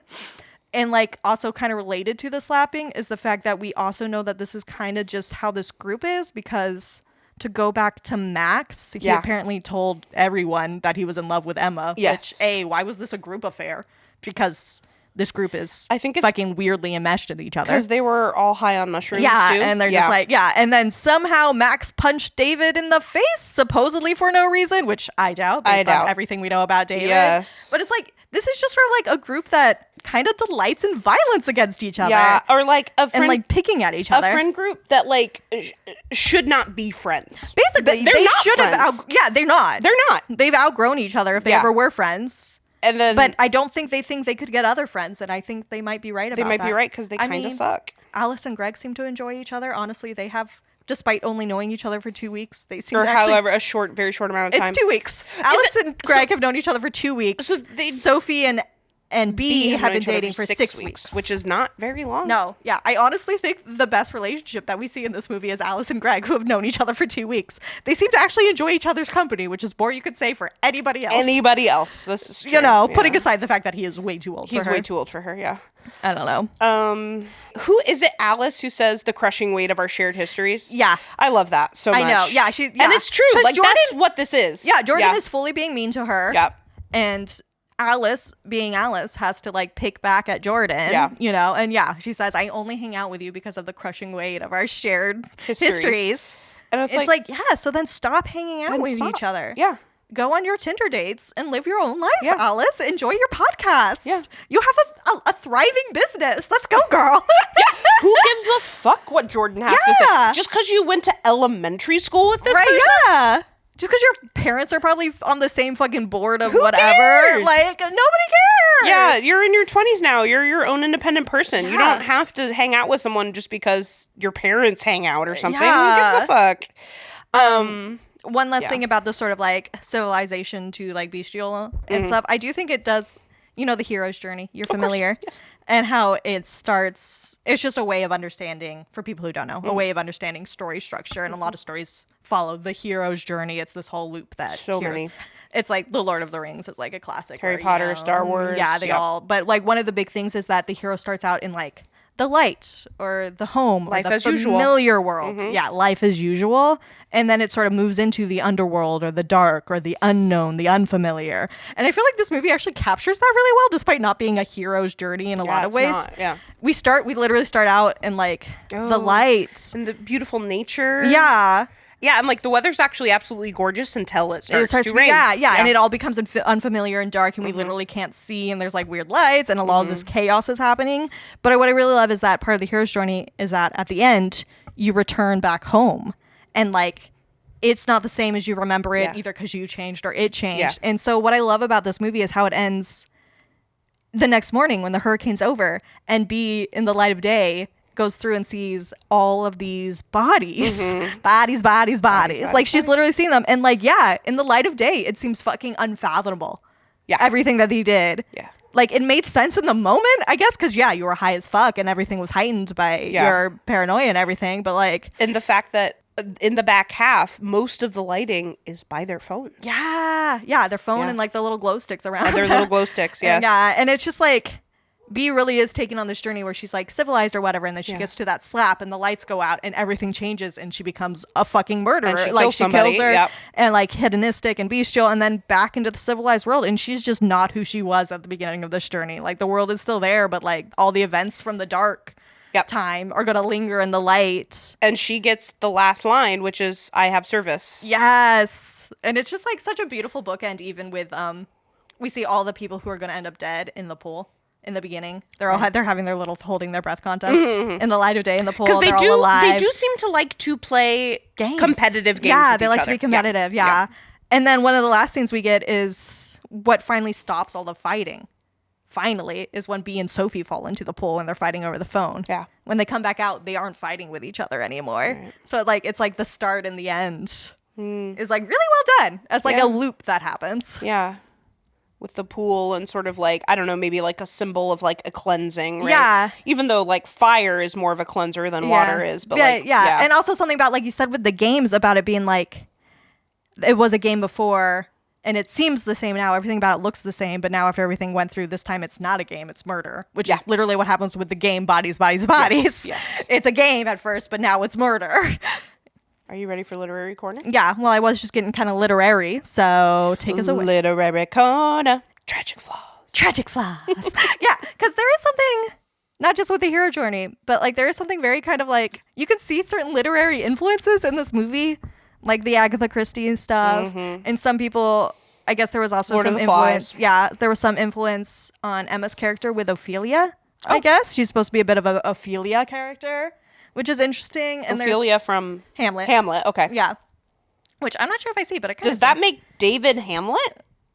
Yeah, I don't know. Or does that make Sophie Hamlet? I don't know. It's interesting. It's interesting. But the specific literary thing I wanted to get into is the idea of tragic flaws, because I think there's something about this movie that feels like a tragedy as much as like a horror comedy, in the sense that it all could have been prevented if the characters weren't just so themselves every second of their lives. Yeah. Like there's just decision after decision that they make that like they could have just not. Yeah. They could have just not done that, and like none of it would have happened, because there's like no outside force, even though there's a fucking hurricane that's like sort of set up, and we have this like presence of like some sort of outside killer, like maybe Max came back or something. There's no actual outside force acting on these characters. All of the deaths are because of their own, because they can't escape who they are, which is very like in the classic Greek theater understanding of the tragic flaw. It's like we have our character who's initially presented as being superior in some way, our hero, usually like favored by the gods, but you know, whatever it happens to be. And then eventually their certain personality defect, their tragic flaw, causes them to mess up and behave unheroically. And then this leads to their own downfall. Like they cause their own downfall. And I think it's like these characters do kind of start off feeling superior, at least to like be certainly with all of the privilege that they have, but also just sort of like, they're like very economically and socially superior. But like none of that privilege matters at all in the face of their own behavior, I guess, once they've stopped being quote unquote civilized. And like, I think they all have their own tragic flaws that like as a group just does not mesh well. And it's why they should have stopped being friends a long time ago. But I also think they have this like group tragic flaw of like, kind of what we were talking about with that sort of young people self-absorption and like the inability to see like anybody else's side of things, which kind of all starts turning into this paranoia that they have, you know? So as we go into, this is kind of a weird literary corner because it's going to be sprinkled in through the rest of our conversation about the characters, where I'm just going to sort of pop in and be like, this is why I think this character's tragic flaws and how it directly contributed either to their death or to the murder of other people. Beautiful. So that's it. Should we start with David? Yeah. Let's. I just wrote for my notes for David is that he just really needs to break up with Emma. I don't know why they haven't broken up yet. Yeah. They clearly don't like each other. The crushing weight of their shared histories. Well, because let's talk about that when we talk about Emma, about like wanting to be loved, needing to be loved. Yeah. But it is weird. It is interesting that they put it on Emma a lot. That's like, a few of them say, Emma, you should break up with David. But none of them is like, David, you should break up with Emma. Up with Emma. You clearly hate her. Yeah. You say the fact that she swallows is unattractive. She's swallowing. That's just like a thing humans do. Yeah. Yeah. Yeah, you're over her. Just let it go. Right. Yeah, and I mean, like, this is the thing is, like, David really is our one Gen Z male, right? Yes. And so, because there is Max, but we don't really know Max, right? He has one line at the end. Yes, and David has, like, so much animosity towards Greg. Yes. And, like, why? Like, does he actually see Greg as a threat? In what world is Greg actually a threat to David? I know. He's not. He's just another man. And he's literally another guy. Yeah. No, and just David has this weird ego that comes from a place of insecurity. Yes. Or insecurity that comes from a place of entitlement or something. Like that weird balance that changes on a dime. Yeah. I think also his confidence was probably notably shaken after what we're told happens with Max the night before. Where he's feeling like, oh, my relationship with Emma actually is in jeopardy. And it might end even if I'm not the one to end it. Yeah, because I think he does feel very in control of Emma. Yeah. Based on just everything we see. And he's somebody who likes to be in control. Yeah. Yeah, and he doesn't like it when he gets, like, outperformed, right? Like, when Greg does the thing with the sword, everyone's like, that's so cool, it should have been filmed. He's just like, wasn't that cool? Yeah, he's like so upset hey, about that's it. Not that champagne, not that sword. You know, that kind of he's thing. like pissy about it. I also noticed that when the rain first starts, right before they go inside, David is holding up the sword. Yeah. He's like grabbed the sword already. Yes. We see him He in takes the the rain sword by very the pool quickly. and he's yelling into the storm, is that all you've got? Oh, like he's gonna defeat the hurricane He also, with his cool man sword because he's the big man. I think this, because we are definitely playing archetypes later, I think this might be kind of the big giveaway as to where I think David lives in the archetypes, where he's having that conversation with Sophie about like, Sophie's asking, hey, can you get my money back, please? Yeah. You talk to my parents. And it's interesting because they're set up like he's in the office and he's like in the office, like he's the godfather. And like Sophie has to go through him. It's his dad's office. Yeah. Because he's using all of his dad's shit. Yeah. And he's like talking about his black eyes. Like, I think it looks cool. Yes. Yeah. And I'm like, oh, okay. Yeah. He says it makes him kind of dope and makes him look like some kind of warrior. Kind of warrior. Which I just know in the back of his mind, he's still thinking about that fucking sword. Yes. Yeah. That he's using basically as a toy. And he thinks he's a fucking warrior. He's talking about the ways that he yes, he wants to be perceived in real life and online, right? And he's like, I want to look like a guy who fucks. He doesn't even say he wants to look like. He says he does look like. Yeah, he's like so confident. I look like I fuck. Yeah, right? And you're like, okay. Yeah, he thinks he's hotter than Lee Pace. What does that mean? Like, does that mean he looks like someone who is sexually active? Yeah. Like someone who is sexually active with multiple partners? Like, what does that mean for Dave? David. Also we know it's coming from a place of like defensiveness because we find out that him and Emma apparently are not having a very fulfilling sexual relationship right now. Yeah. Like, according to Alice, they never have sex, you know? Well, I don't understand how that's any of Alice's business. Yeah. I also do understand Emma wanting to talk to one of her friends. To be friends with, and talk about that kind of thing. But maybe not to Alice, because Alice cannot keep her mouth shut to literally save her life. No. But yeah, no, David just wants to be in control of everything and wants to be the hottest, coolest guy in the room. And he just walks in on rooms without knocking because it's his house, he's the one who controls everything. Yeah. He's in charge. Even though it's not his house. It's literally his dad's house. It's his dad's sword. Yeah. It's his dad's champagne. Yeah, but like honestly, again, he's our one Gen Z guy, and again, I am, like we always have every generation we have the societal concern of kids these days, right? And like I'm actually not particularly concerned about Gen Z. Like every we have something to overcome. Like for them, it's like our daily life of technology that was not true even a generation ago, right?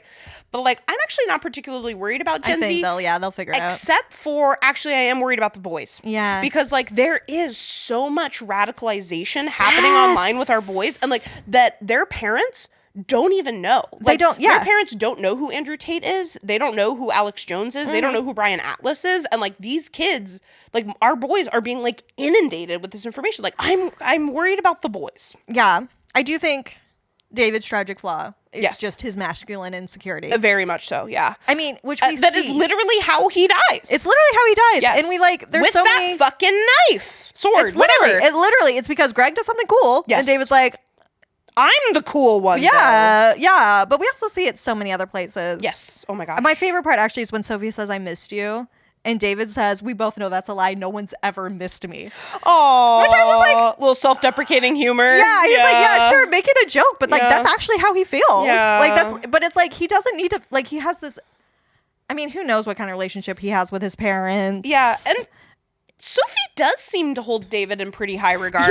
She literally says that that's her best friend. Yeah. And that she loves him. Yeah. And she probably did fucking miss him. And she had like a crush on him before she realized that what'd she say, a raging dyke. Yeah.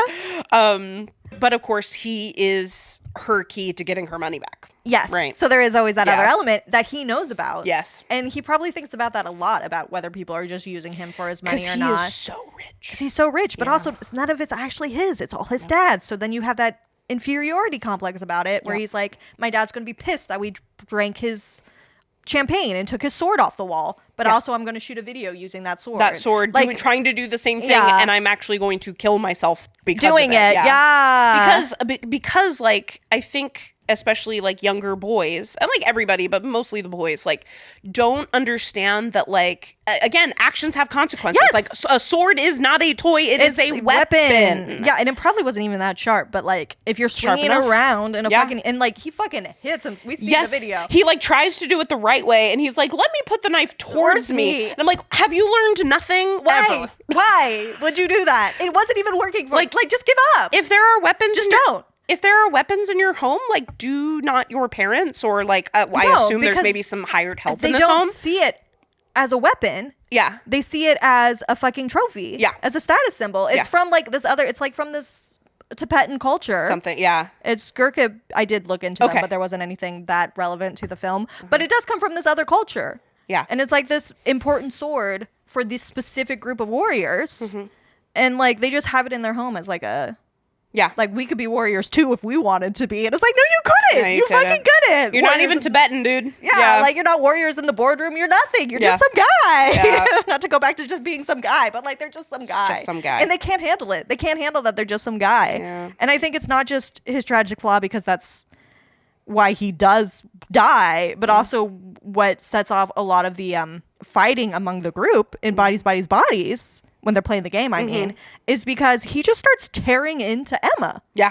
Because he finds out that Emma told Sophie about their sex life. And so he fucking goes off on her. Yeah. In a way that is so inappropriate to do in front of like a group of people. Yeah. Like to say that sort of things at all to somebody you supposedly love is like wild. But like he fucking goes off on her. Just break up. While also acting like he's the victim because she's always using terms like gaslight or whatever.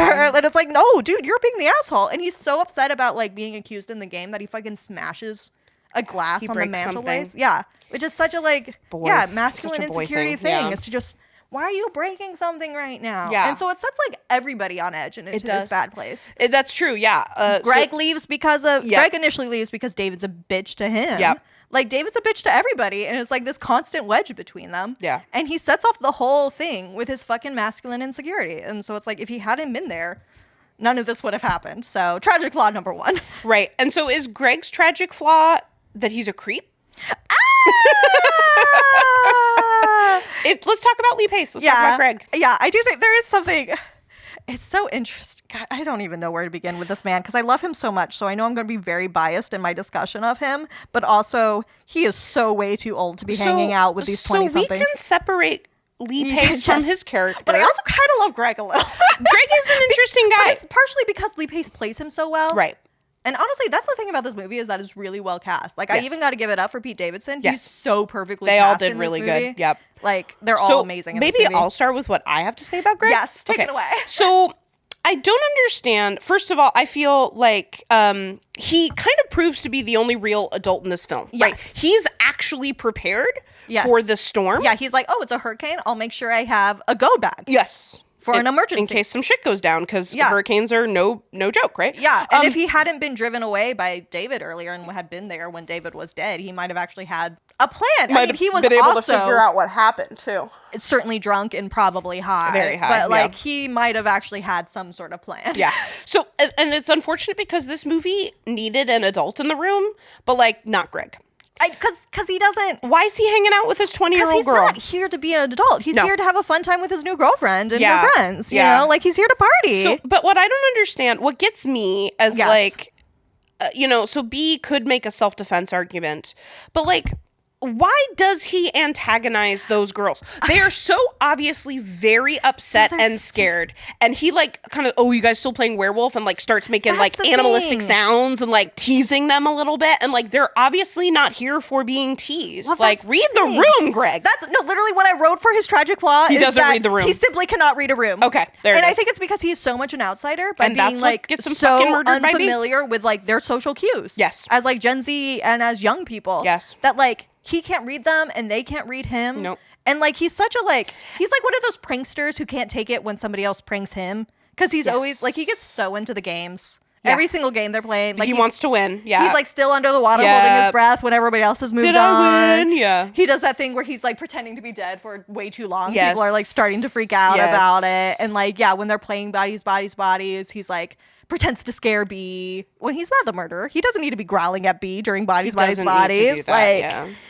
Then he has such a hard time, like when he realizes David is fucking with him. Yeah. He's like, okay, I'm done. Okay. I'm gonna put myself to bed early. Yeah. Have a good night, kids. And he calls them kids because he's aware he's an adult and they're children, but he's still hanging out with them. Yeah. And I just think, I think he is just so outside of it that he can't read the room at all. I mean, the fact that he calls it werewolf is cute. That's honestly what I know this game as. Well, exactly, because it's like, I don't know, there's something about every generation who thinks that they invented things. Of course, yes. So it's like, this is bodies. This is our game. And it's like, no, this game has been around forever. It's called werewolf. It's called mafia. Yeah. Like, he knows it, you know. But he like can't comprehend the reality shift that they've gone through because he's like, when they tell him that he killed David, they accuse him of that. And he's like, no, David killed me. Yeah, remember in the game? He still thinks we're talking about. Yeah. Yeah, and he like legitimately thinks that they're fucking with him again. Like David fucked with him. And he gets kind of pissed off about it. Yeah. Which kind of makes sense, but also like, read the room. You're making yourself look really suspicious and scary. Yeah. And like, cannot you tell that these girls are like legitimately like really high anxiety right now? And I don't think he can. I don't think he knows the difference. Is it because he's high? I mean, I think that's part of it. Yeah. Because we know that he's fucked up too. I did find it interesting. Online, people find Greg's death very polarizing. Oh, really? Like, in what ways? I don't know. Maybe I shouldn't be surprised that a lot of people on Reddit want to defend Greg as like the one good character. The adult in the room? Just as like the only good person who didn't deserve to die. And I'm like, you do realize he's a like mid-40s guy hanging out with like early 20s? Yeah. Like, I mean, I know it's technically legal or whatever, but it's like, it's weird. It's a little creepy and weird. It's a weird power dynamic for sure. Yeah. I don't think... And it's like their argument for saying that B isn't a good person is because she killed Greg, and how fucking dare she kill our good man Greg. Right. It's almost like this is kind of reminding me about Midsommar, where like, does Christian deserve to, like, he's such an asshole, does he deserve to be burned alive for it? Yeah. And like in the context of this movie, Yeah, honestly, you get to that point where you're like, you understand why she does it. Yeah. And where like, it's like, well, yes, in real life, no, he wouldn't deserve to die, but like this is a horror movie where people die. Yeah, and I don't think that makes B a bad person. She's just a part of the groupthink paranoia that's going on, and like she really does think that she's defending her friends because Greg does. Well, the interesting thing is that it is starting to de-escalate a little bit, and then Jordan jumps on Greg's back and he flings her off, and she gets hurt, and that's when the fighting starts again, and that's when B like so like. Also, I don't think... It's not even really him, but it is him. This is why I would be concerned if I were B's defense attorney, is that one hit, sure. But the second... But she hits him like 3 times. But I do think also part of it... One hit... He was down. He was incapacitated after the first hit. I do think part of it is that we have this sort of like, dramatic irony once we've seen the whole film. Looking back on it, I guess, so that's not dramatic irony, but whatever. Looking back on the film, hindsight, that's the word, where... we know that Greg isn't the killer. Yeah. So B's actions seem unreasonable. Yes. But in that moment, they have every reason. They're pretty well convinced that Greg is a killer. He's acting really sketchy and scary around them. And like he's kind of nowhere to be found for a while. Yeah. And then when he does show, he clearly can overpower them. He like has no problem disarming them. When he gets when Jordan tries to jump on his back, he flings her off, no problem. And like, so I understand. Someone has a knife and he just like totally grabs it from her, like no problem, no biggie. And they all think he's a vet, which like he is, but like he's not. Vet tech. And I actually went back to that idea, like they have such a hard time seeing her acting like on the internet. They have a hard time seeing B's actions as like self-defense or like seeing how she could see that as self-defense. And I think part of it goes back to the idea that that Margaret, I forget which movie it was that we were talking about. I think it might have been Death Proof. That Margaret Atwood quote about how men are afraid that women will laugh at them. Women are afraid that men will kill them. Yep. I think that Greg took way too long to realize the actual situation he was in because for him, the stakes were these people are making fun of me and they're going to laugh at me. And I can't let them laugh at me. So I need to make it a joke and keep going with the joke to be like in on it. Yeah. Whereas these women are fully in the mode of this man can kill us. Yep. And like Jordan's not wrong when she's like, statistically, he's the most likely murderer, not because he's a vet, but because he's an older, unknown white dude in this house full of a bunch of inebriated young women. It's interesting because Jordan also says that Greg is the quote unquote biggest unknown. Yeah. But he's not. B is the biggest unknown. Yeah, because she's so much more meek. Greg was around for like a whole day before. Yeah, and did nothing. Yeah. But he's also like this fucking 6'4" guy. Yes. In this room who they full think of, is a is a vet. Like I almost can't like I understand why B thought she was acting in self-defense. I mean, yeah, the second hit is a little bit much, but she really thought that this guy was going to kill her, her girlfriend. And her new, like, and I just feel like women are trained from a young age, especially white women, to assume the worst of men. Yep. Especially men you don't know, and they're all starting to feel like they don't know Greg that well. Yeah, well, because like Alice has known him for 2 weeks. Yeah, which is not very long. And the consequences of them not knowing him that well is literally their deaths. Yeah. And like that's just something that I don't think Greg could ever comprehend as the sort of man that he is. Yeah. This like white, older, privileged 6'4" guy. Yeah. Because he exists through the world just feeling safe. Yeah. He doesn't have to live with that fear. Yeah. And literally, just to go for this is kind of related, but the one thing when they go to Alice trying to be like, well, what do we know about this guy? Yeah. She doesn't know his fucking last name. No. What does she know? That he's a Libra moon. That he's a Libra moon. Yes. That he's a vet. Yeah. A vet tech. Yes, a vet tech, not even a vet. Yes. Then why do you call him G.I. Joe? Because look at him. Look at him. I love every line read that Rachel Sennett gives in this movie. And then she's trying to rationalize it. She's like, you don't learn someone's last name for like a long time. Yeah. And like, I literally asked Lauren what her last name was on our second date, like just for funsies. Yeah. Like, what's your last name? Just like, hey, what's up? Yeah. And especially with social media. Yeah. They didn't connect on Instagram. Well, no, he didn't have an Instagram. He doesn't have Instagram. He's too old. So, whatever. Yeah. But should we have a quick little side astrology corner? Please. You are much more well-versed in astrology than me. And I'm not even actually that well-versed because I think it's obviously birth charts and like the different places of like your sun and your moon and your rising and stuff have existed for a really long time. Right, yeah. But I feel like it's a very like modern current thing to like care about all of these different placements instead of just like, what's your sign? Right. So it's my understanding that we have our sign, which is our sun sign. Yeah, so we're that's both the one that people tend to know. Yeah. Then that's just based on your like month and day. Rising sign, which has to do with where and like specifically what time of day you were born. The rest of the birth chart starts to depend on like where you were born, what time of day, and then you have a moon sign. Yeah, those are the big three. What dictates your moon sign? All of the other planets too. It's all based on like where you were born and like what time and stuff. Okay. And the thing with the sun sign is just sort of like your outward, how people see you, all of that stuff. And rising might be getting a little bit closer to like your true personality, whereas your sun is more like how people see you. But moon is sort of like your kind of more darker emotional internal self. So like a moon is a very telling sign. Okay. Which is why Alice says having a Libra moon says a lot. Because like it means a lot about him. And actually I was like, I had to look up what I know a little bit about like if your main sign is Libra, but like specifically having a moon in Libra, I was looking it up and I was like, damn, this actually does fit Greg. Okay. He is a moon in Libra. He is like, a Libra moon. Yeah. It's like, okay, they're outgoing and charming. Okay. They like to have community and partnership more than like individualism, which makes sense because he has that big new relationship energy going on with Alice, where he seems like very like into her based on not knowing her for that long, because like, he seems like somebody who's just like in on a new relationship. Not big on conflict. They like to try to make peace and they would rather negotiate than argue. Okay. Which kind of is the vibe that he gives, where he like doesn't really want to like fight with David. He just wants to like leave. Yeah. Like he's not really big on the confrontation stuff. And go to bed. Yeah, he just wants to go to bed.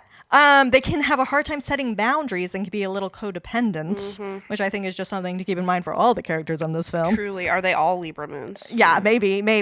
Yeah. They're calm and centered, but sometimes sensitive. And they have a really hard time with social awkwardness, which I think goes in with his tragic flaw of not being able to read a room, where he's so afraid of being laughed at. He's so afraid of like it being an awkward social encounter that like that makes him overreact to things. Which is interesting because like he's in his 40s. I Like, know. Has he not experienced enough social awkwardness Well, to like deal?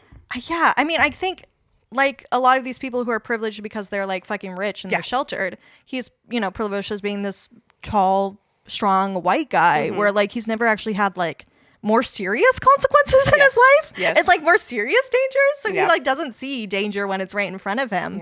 Yeah.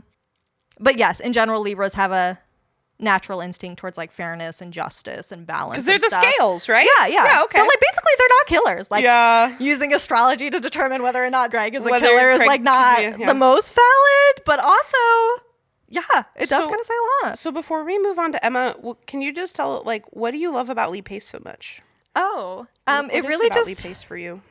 It goes back to watching Pushing Daisies at a formative time in my life. Sure, okay, where he plays the pie maker, who is like so the opposite of Greg, where he is just the safest man you could ever be. He just wants to bake his pies. His love interest, he literally can't touch her. Because she'll die. Because she'll die. I remember this now. So because I remember Because he brought her back from the dead.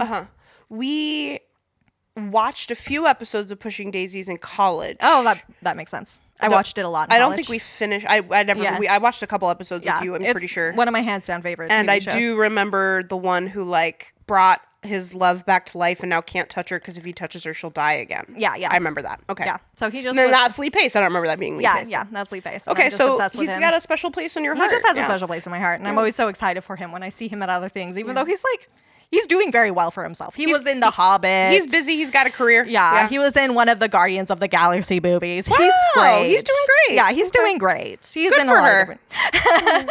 But I still feel like he's mine. I loved Lee him Pace. first. Yeah. And I loved him before he had six-pack abs. Of course, naturally. Do you want to talk about Emma? Yeah. Okay. So Emma is David's girlfriend who they're past their expiration date and should have broken up. She's an interesting person because she asks B if she's from Moscow. Yeah. And then she's like, no. And she's like, oh, I love Dr. Zhivago. And I'm like, what does this have to do with anything? It just B has an accent. Yeah. And so she wants to make a connection. Yeah. And she's like, well, yeah, exactly. It's just like, oh, how this aspect of your identity is relevant to me. I love know. Dr. Yeah, she Zhivago. needs to make it about her because they all have to make it about themselves. But also, I think Emma is the only person who actually asks B about herself at all. This is true. Like, she does. Yep. Do you think Sophie knows where B is from originally? Maybe. Yeah. Maybe not. Only because B maybe offered it up on her own. Yeah. You know? Like, I don't... Like, people don't really ask... They don't ask each other anything. Like, not just B. I don't know. Emma... I mean, the joke is that she's an actor, so she has easy access to her emotions or whatever. Yes. But I do think she is... Like, we lose David, who's kind of this catalyst, and then we lose Greg, who's sort of like the adult in the room. And I think Emma, as much as there is a heart in this friend group, I think Emma is the heart of this friend group. I also think that. I think because it's so obvious that Jordan and Alice do not like each other. They don't like each other. And I wonder if they're both friends with Emma. Yeah. So like therefore they're kind of like stuck together even though they do not care for each other. They're like, well, we're both Emma's friend, right? Right. And then they're just in this friend group. Maybe Emma has some like naivete of like, oh, well, can't we all just get along? Yeah. Like, you're my friends. But like, okay, well, we can both be friends with you and not like each other. Like, it's fine. It's fine. Yeah. And I don't know. I have a soft spot for Emma. Because she does a few, like when David's dying, she makes sure to tell him that like she loves him as like to make sure that's like one of the last things he hears, which is like not what he needs in that moment. Not what he needs, no. But like all she has to offer is like her emotions and how she feels. And so like she gives that to him and it's like super ineffectual, but I don't know. It's like all she has and it's kind of sweet that she at least does something. Right. She just always is trying to give of herself because that's like all she has. Like when she kisses Sophie. And she's like, I thought that's what you wanted me to do. Oh, God, yeah. Jesus Which is just... Christ. But it's because, she literally was like, I thought that's what you wanted me to do. I don't know. And there's just like, yeah, she wants to bring David's body inside, but Alice is like, we can't because of SVU. It's evidence.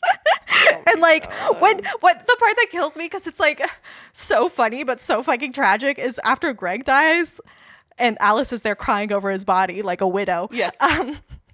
Fucking Emma gets like some small hand towels and like covers up his body with like small hand towels.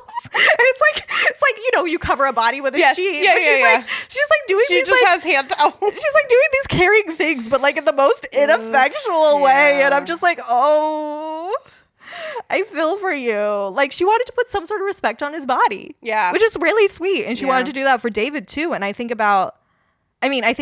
David's interpretation would be that it's all performative and that she doesn't actually care, which maybe. But I also think it's notable that like when Emma dies, nobody gives a shit about her body, or like there's nobody left to bring up. They leave her on the fucking stairs. Yeah, nobody there to bring up we should move her somewhere else, or like we should, you know, close her eyes or put a sheet over. Like there's nobody to say anything or like pay any sort of final respects, because that was Emma. Yeah. I do think this is an aside, but I think it's an interesting choice that we're with Alice when we hear her fall down the stairs. So Alice is the one person who we know is not the killer. Oh, yeah, that's true. Yeah. If Emma does indeed get pushed down the stairs. Yeah. But like at that point in the movie, and we're like, oh, Alice is okay. Right. Well, and I guess like if you do want to put Emma's death on someone, I would put it on Sophia. Yeah, though also to an extent. Alice, because Alice is the one who offers her the first Xanax after David dies. That's true. And then Sophie offers her even more drugs. Or some other what I imagine would be a prescription depressant, like a Xanax or I mean, something. they all kind of contribute to it. That's true, yeah. I don't know. I can say what I think her tragic flaw is, unless you want to. Okay. Do it. I mean, I think it is just that she's the actress, though apparently she's not even that good of an actress. But I mean, in the sense that she's like a performer and a people pleaser and like a mirror for people, where it's like she will just parrot whatever she thinks people want to hear from her. Yeah. Because it's like, even when she's crying because her boyfriend just said a bunch of shitty things to her. And like front of all her friends. She's like, no, I'm fine. Let's just play the game. Yeah. Like, she doesn't want to make a big deal about herself. Yeah.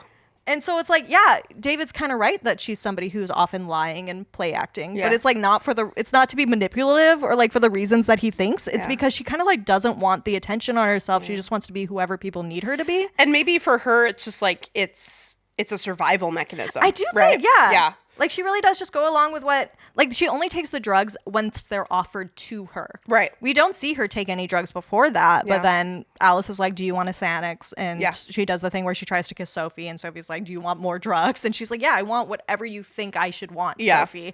I will want whatever you want. I will take whatever you give me. Yeah. Yeah. And it's like, she just tries so hard to be whatever people want her to be that she doesn't have any sort of like authentic self to rely on. So even though she knows what will be best for her, is just going the fuck to bed. Yes. Like, she tries to make that decision.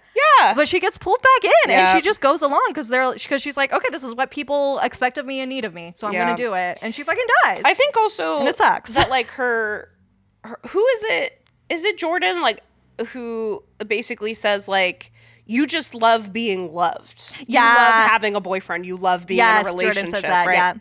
I kind of consider it to be like emotional immaturity. Yeah. You know, to be just like, I just need external validation, you know, of myself. And like, if I am loved by another person, then I am loved, and I don't have to worry about making sure that I love myself and that I'm doing what's best for myself and setting boundaries. Yeah, which kind of goes back to her making sure that she tells David that she loves him in the end, because she's like, that's all that you need. You just need to know that somebody loves you and then you're fine. And like, nothing else matters. And yeah, I don't know. I really feel for her. Yeah. I don't know, in the ways that I don't always feel for a lot of the other characters. Maybe because it's a flaw I myself have as an actor. As an actor, yes. And a people pleaser. Yeah. And then it's like, I just kind of get it. Poor girl. Yeah, honestly, of the girls, I think Emma is, I would say, the least offensive. Alice is annoying as fuck. Yeah. Jordan's a fucking psycho. Jordan has issues. And Jordan's got issues. I wonder if Sophie's she has got those issues when she's not on drugs. I mean, that's the other things. We're seeing these people when they're so high that I'm like, what's Jordan like on a normal day? Yeah. Though apparently on a normal day, she's hate listening to her friend's podcast. Which isn't great. Who's not her friend. She's not her friend. Yeah. And sleeping with somebody who she, I think, knows has a girlfriend. Has a girlfriend, also not great, but... Not a super great moral But also compass, just sort of I don't know, a normal 20-something, not like a normal 20, but like a reasonable mistake that a 20-something would make. Yeah, that's true. You know, but are we going to talk about Alex next? Yeah, let's talk about Alex and how she's first, annoying. And then I'll talk about Jordan. Yeah, because Alice is... Is that her fatal flaw, just in being annoying? Well, kind of. Okay. What's the fatal flaw? She is actually my favorite character in this movie because I think that Rachel Sennett is just an incredible comedian. Like literally every line out of her mouth, the fucking she's a Libra moon, the fucking I'm podcast. an ally. Yes. Yeah, it's like, oh my God. But no, I think she is weirdly clear-sighted about who her friends are in a way that none of them are, and like can't help but be honest and just sort of blurt out truths because she's like, I don't know, too obtuse to understand that all of her other friends are like doing all these like lying deceptions. Yeah. Like masking. No, this is not a group that wants the truth out. Yeah. And I think it makes all of her friends think that she's really annoying and awful. She is annoying. It makes all of her friends not like her. Well, and it's also interesting because like I think she's so interested in making sure all of her friends know the truth about themselves. Yes. That she's like still not being honest with herself. No. Like she is not being honest with the fact that she does not know who Greg is. She does not know who Greg is. 2 weeks is not long enough. No. He's way too old for her. Libra moon does not actually mean that means much. nothing. Yeah. Yeah, no. And like it's the way that she just like, it's almost impulsive for her. Yeah. Where it's like back to that one scene where David asks Emma if, she's been talking to her friends about their relationship, which I understand why he would be insecure about that, but also like I understand why Emma she would want to do that. Yeah. So it's like I see both of them, and also their own flaws come out where he's being insecure, and Emma immediately is like, no, because she's when she's with Alice, she's saying whatever she needs Alice to hear, but now that she's with David, she's saying, no, of course I wasn't doing that. Yeah. Because she's being David's girlfriend. Yeah. But Alice can't help, despite seeing that this is clearly a relationship tension that is about to happen, it's like, oh yeah. Yeah, they talk. Yeah, yeah. You guys, she have totally problems. talked about it. Like she has to be honest about it, even when it's clear that this is going to hurt David's feelings. Yeah, and this is going to make Emma uncomfortable. And it's not her place. Yeah, and like you said about we're all rich, but Sophie and David are rich. That is Alice's line. And like they don't want to hear that. Like, and isn't she the one who tells Jordan that she's upper middle class? Yeah, you are. Yes. And about your parents are professors, and we're gonna public university. Like that means anything. It doesn't matter. Do you have any idea how many of my students' parents are professors at the U of L? Yeah. Oh my God. Yeah. It means no, and it's just like. When Jordan has a gun, oh my gosh, Alice goes off on all of Jordan's particular insecurities. Yes. She's like, everybody secretly hates you. Yes. Everybody thinks you're a bitch. Yes. You're upper middle class. Yeah. I only hang out with you out of pity and our shared the weight of our shared history. Yes. And like she just has to be true about that, but also what you said about her not having any self-awareness. I wonder, like, so much of that though is also just her being defensive. Sure. Yeah, it's kind of like... she just found out that Jordan thinks that she's annoying. When you point a finger, you've got 3 fingers pointing back at you kind of thing. And it's also... Somebody on the internet pointed this out about Greg's stupid, the best defense is a good offense line. How that's actually true throughout the movie. It's true, yeah. Everybody gets really defensive and so immediately starts going on the offensive and attacking other people. And I think Alice really does that in that moment where she's feeling like her podcast is getting taken down, which how dare you, Jordan? A podcast is sacred. She worked hard. She worked so hard on that. Yeah. And so she just goes off on Jordan, and it's like Jordan literally has a gun right now. Jordan has a gun, yeah. And like... she just doesn't let her friends keep wearing their masks that they clearly want to keep They're trying to keep on, and so she kind of brings them out. She brings out the bestial side of them because she makes them look at themselves in a way that they don't want to. You know what I also kind of noticed about Alice is that she's the one who's really leaning into the glow stick fashion statements. Like, a couple of them are wearing bracelets, but like she's decked out. You can really see it when they're playing the Bodies game. Yeah, so like it's interesting how like, when the power goes out and like kind of the back half and so much of it is being lit by like cell phone flashlights and cell phone screens and Alice's glow sticks. Yeah. I think there's a lot happening with like what kind of light different people have, because Jordan also kind of stands out for having that headlamp on. Jordan has the headlamp. Yeah, you're right. Which, you're right. Is a very like direct confrontational looking at other people thing. Yeah. Whereas Alice has these glow sticks. She's kind of illuminating herself. Yeah, really, let's have fun. But also, illuminating herself and wanting to be like in this place of truth or whatever. Because like, what do we have to hide? I have body dysmorphia. Let's talk about it. Yeah. But also like, I'm an ally. Yeah, but there are like so many situations where like maybe this could have been de-escalated, but instead she keeps escalating it because she keeps pushing and prodding until like other people see the truth as she sees it. Yes. And it's just like, Alice, you're being so stupid right now. Yes. It's so annoying. And you literally get shot twice for it. Yes. Which, like, is not fair to you, but also girl. Girl, yeah. So can we talk about Jordan now? Jordan or do you is... have anything else to say about Alice? No, let's talk about Jordan. Okay, so here's the thing. What gets me so much about Jordan is that you're right. She is the one who brings a gun into this situation. Yes. There aren't really many weapons. I mean, there's the sword, right? Right, you know? but that's lost at that point. It's kind of more they of don't like, know where that it's is. more like a Chekhov's pistol or something, Yeah. you know?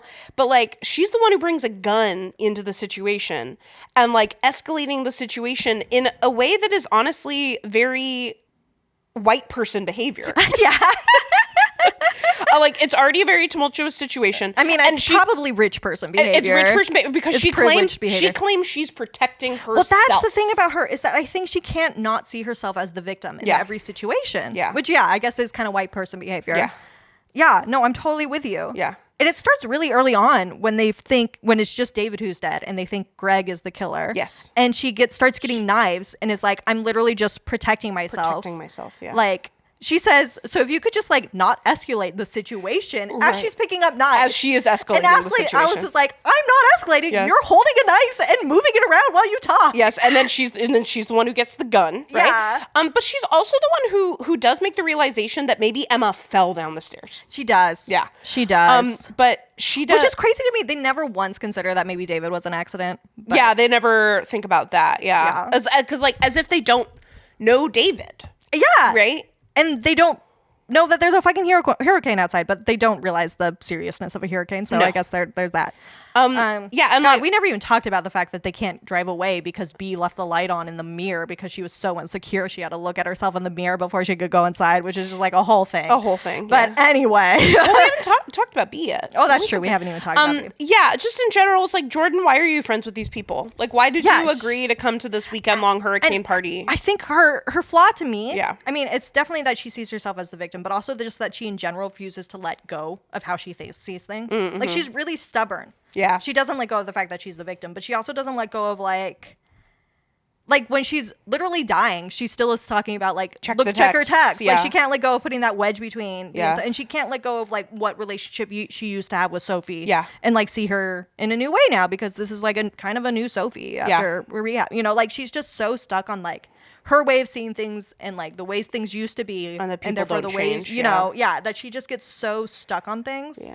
And like, and the way that she wants to see things must be it. She's just really stubborn. Like, she literally shoots Alice, and Alice is like, "Why did you shoot me?" And she's like, "I didn't. I didn't. Oh my god! Like, what?" Yes, when she literally shoots Alice, and they're like, "Oh my god, you shot Alice!" And she's still holding the gun, and she's like, "No, I didn't." Yes, and I'm like, she's like so in denial because she cannot not see herself as like the victim. She can't see herself, but it's as like the person who's being acted upon. Yeah, rather than the one who's acting. Yes. Yeah. And then later she says, "Why did you make me do this?" Yes. Oh my god. Literally victim blaming. Girl, yeah. But also to her, Alice did make her do that because Alice was going on about all of her insecurities. Yeah. So like Alice did telling the truth. Yeah. And it's like, and to these honestly kids, yeah. to these young adults, making you feel bad because of your insecurities and stuff is literally as bad as getting shot. Yeah. Like, these are equal responses. Yeah. And it's like, no, they're not. Obviously. But like a proportional punishment. Yeah. Yeah. Yeah, because I also think that, like, I think Jordan, because she has this crushing weight of the shared history of her friends. Like, she knows so much about them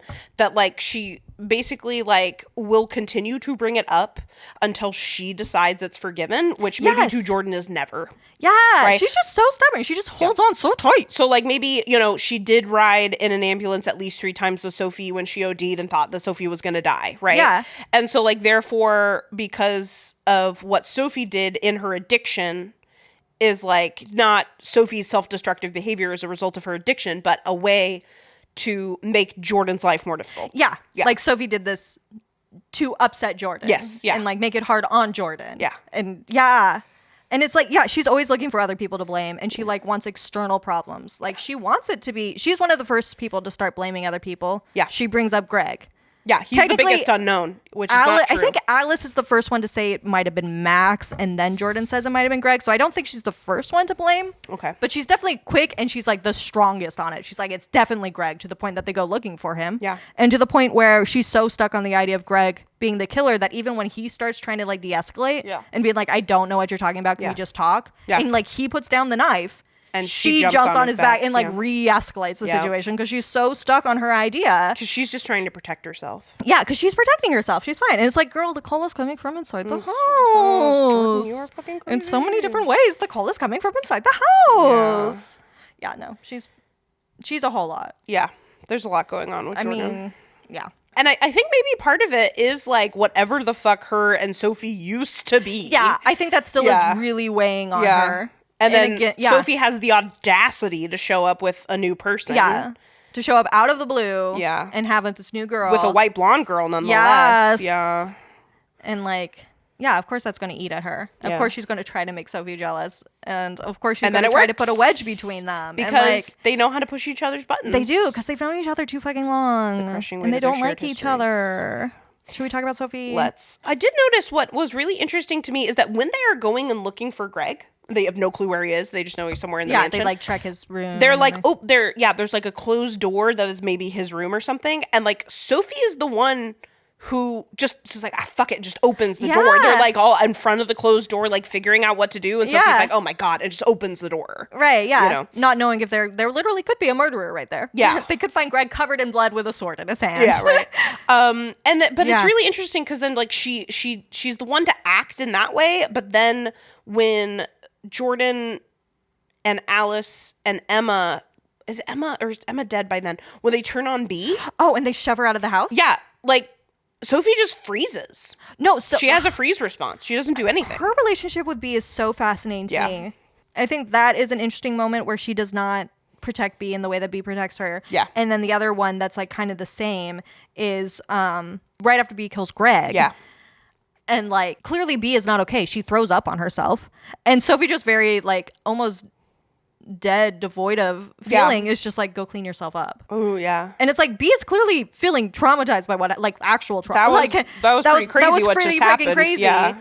And like you're not doing anything to comfort your girlfriend who is only here because of you. Because of you, yeah. But then she's like so purposeful in the way that she like B needs to run back to the car before they go inside, and she's like gonna smother her in kisses before she goes. Yeah, so it's like, girl, you're gonna be gone for 2 seconds. Oh yeah, and then she like, and then you know she says I love you at the beginning of the movie. Yeah, and then it kind of comes back towards the end, but it's like so frantic. It's so like she's very purposeful and like almost manipulative. Yeah. Probably manipulative about it. Like we do find out that the first time she says I love you is probably shortly after she slept with Jordan. Right. So there's that. So like I feel like probably part of that motivation is like this guilt and not wanting to let B go. You know? And she like keeps saying like, and she's so like flustered about it. She's like, I love you, and, you know, and do you love me? She's getting mad that she like B's not saying it back, and it's just like, do you understand the severity of the situation? She literally asked like, do you love me? Yeah, and it's like she thinks that you might be a killer, and even if not, she just killed 2 people because of the craziness going on. And B literally says, you frighten me. Because she's acting in a frightening way. Sophia's still just like, I love you. We have to stay together. And like doesn't want her to run away. And it's like, and I wonder if she'll still feel that way when the cops show up. But yeah, right. Like we have to stay together. I don't think that's how you'll feel. But like also when she does find B again in the light of the day and she like runs up behind her and hugs her. Like, oh my God. What the fuck is wrong with the way you, she girl? oversteps B's boundaries and like purposely is just, and like just only sees things in the frame of like what she wants and needs, not like what other people might not want or need, or like I don't know. But I do think her big tragic flaw is that she's a liar. And I think she does it kind of as a means of protection. You know, kind of like with Emma. And it's honestly just such an addict way of doing things. Exactly. Like I almost was like, that's kind of her tragic flaw, you know, but it's like she's only here because she didn't tell the group chat she was coming, and then lies and says, "Oh no, I did," and then like Mr. X and is like, "No, I'm just really bad with texting." I'm bad with texting. So you know like that. She's already said it. She's already getting them all off on a bad footing. Yeah. What's crazy to me is that she saw Emma die and knows it was an accident. We find that out later. Oh, yeah. She could have just said something then, and then maybe everything would have ended there. And then they would have been able to figure out, like, okay, well, we know B's the one who killed Greg. Yeah. So David's really the only unknown here. And we can just go on believing Greg did it. Right. Or, you know, because Emma was an accident.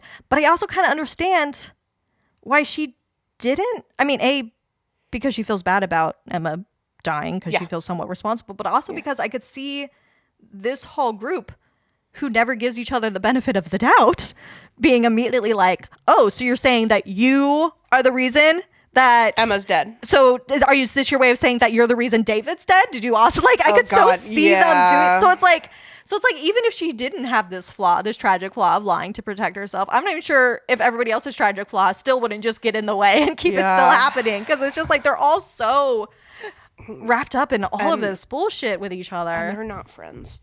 Yeah. This is not the way friends treat each other. No, and poor B is like such an outsider. Yes. And like I said, I feel like she's kind of she's the audience surrogate, right? Yeah. Yeah, no, and like you said, she's such an outsider that even her girlfriend doesn't come to her defense. Yeah. She kind of has that freeze response. Yeah, and in such contrast to Alice, who is like, Greg would never kill anybody. Sophie's like, just watches as like, B gets I don't know, thrown maybe. outside. And then B's the one who has to like, okay, and figures out all by herself how to get back in. Yeah. Yeah. And then still comes back in and tries to protect Sophie. Yeah. And is like, get away from Jordan. Jordan has a gun. And I think her flaw is that she's way loyal to somebody who is not. Like, she's naive about the people that she's given her loyalty to. Yeah, she's working very hard to fit in with a group of people who she doesn't know. And who have done nothing to, like... And live very different lives from her. Yeah. And have done nothing to like, show protection. that she's somebody who they can be... that they're somebody she can be safe with, considering she ate so much of that cake before anybody said anything. That's like, true. these are not people you want to be getting drunk and high with. No. They're not going to have your back. No. Yeah, she's our first actual murderer, if you don't count David killing himself. Yeah. And she fucking double taps him because she's the protector. And it's interesting the way that during the fight in the kitchen before they go looking for Greg. Oh, yeah. She's actually like pretty calm and passive. You yeah. know? And then once they find Greg, like she's the one who kills Greg. Yeah. And even through most of the fight, she's not there. It's not until this moment where it seems like, oh, shit's actually dire that she steps in. Yeah. Because she's just... Yeah, she can always stand up for other people, but I don't think she doesn't stand up for herself until it comes to the text, which is kind of wild. Yeah. That's something. And then the other thing she does that's wild to me is when she's talking to Sophie after everybody else is dead. She says, it's okay if, like, she's asking about Emma's death and, like, everybody else and David's death. Yeah. And she's like, it's okay if you did it. It's okay. I just want to know. And, like, I kind of think B thinks that. Probably thinks that, like, okay. It'll be okay. I just want to know the truth. Yeah. And that, of course, is the one thing that Sophie can't fucking give her because she still fucking lies to her about it, about cheating on her with Jordan and everything. Yeah. Like, she can't give her the truth. And still B wants to be loyal to her. Oh, God, yeah. And so again, they've only been together for 6 weeks. Yeah, she does not... These people do not deserve your loyalty. No. Like, you could have just waited to see how things played out with Greg. I'm sorry. You could have. I almost wonder, like, if maybe for Sophie, because again, like, you know, like, everything she's doing is just such addict behavior. But, like, I almost wonder if B represents, like, a possible new beginning and a possible new social group, like, outside of this childhood friend group where she feels the crushing weight of their shared history, but, like, also kind of doesn't feel a connection to anymore, except maybe David. Yeah. And a good reason why is because all the money he has and the connection he has to her parents to get her money back. Yeah. Yeah. I don't know. Yeah. They should not. None of these people should be spending time together. Nope. Even Alice and Greg, who like each other. He is too old for her. None of these people should be spending time together. Yeah. I don't know. Probably not even Max should be hanging out with these people. Thank God he got away. That's the only reason he's alive. He definitely would have died too. He absolutely would have died. Yeah. I don't know how, but it would have happened because he apparently punched David for no reason, quote unquote. Quote unquote, no reason. Yeah. Bullshit. No. I don't know. Yeah. So that's their tragic flaws, and that's them. And so are we ready to put them into archetypes now? Yeah, let's do it. So where should we start? I do wonder because we have 7. We have 7. Yeah. And it's like, do we discount 2 of them or we could have multiple? Yeah. Or honestly, do we double up? I didn't really have a spot for Alice. Oh, interesting. I have a super spot for Alice. Okay. Emma was my difficult one. Emma. So should we go? What order should we do this? Should we start with like the whore since I think we should start with the whore. Yeah, I think David's the whore. I do too. I mean, he literally says, I look like I fuck. Yeah. I mean, the only other thought I had was that, I mean, yeah, I think he fits the archetype in a lot of ways. He transgresses. Yeah. He supplies a like emotional connection to the other characters, but they all do. But like that's another big thing that the whore does. Yeah. The only other person who I could think of that was kind of whorish was Greg. Oh, really? Literally just because his only relationship with this group is that he's sleeping with one of them. He's sleeping with Alice, like that's, and also just like for the last kind of 2 weeks. I don't know, sexual deviance of him being so much older and like creeping on this much younger woman that I was like, maybe if we're going to double up, maybe he could be a double with him. And they both die first. Sure, that's true. Also, maybe like I feel like a case could be made that Sophie and or Jordan are the whore because of their like extra outside of the relationship affair that they probably do end up actually do have. Right? Yeah, but I think they have other archetypes that fit them better. Yeah, so David's the whore for me. Yeah, and the other reason I was thinking it was Greg is because I was thinking maybe we don't count David or Emma because we know their deaths were accidents. So like maybe they aren't part of the slasher thing. In which case, Greg would have been the one who was killed first. Would have been the whore. Yeah, but whatever. I think Greg also fits other places. What do you want to do next? Fool. Fool. Okay, yeah, Fool is the one I'm sure about. I'm curious about you.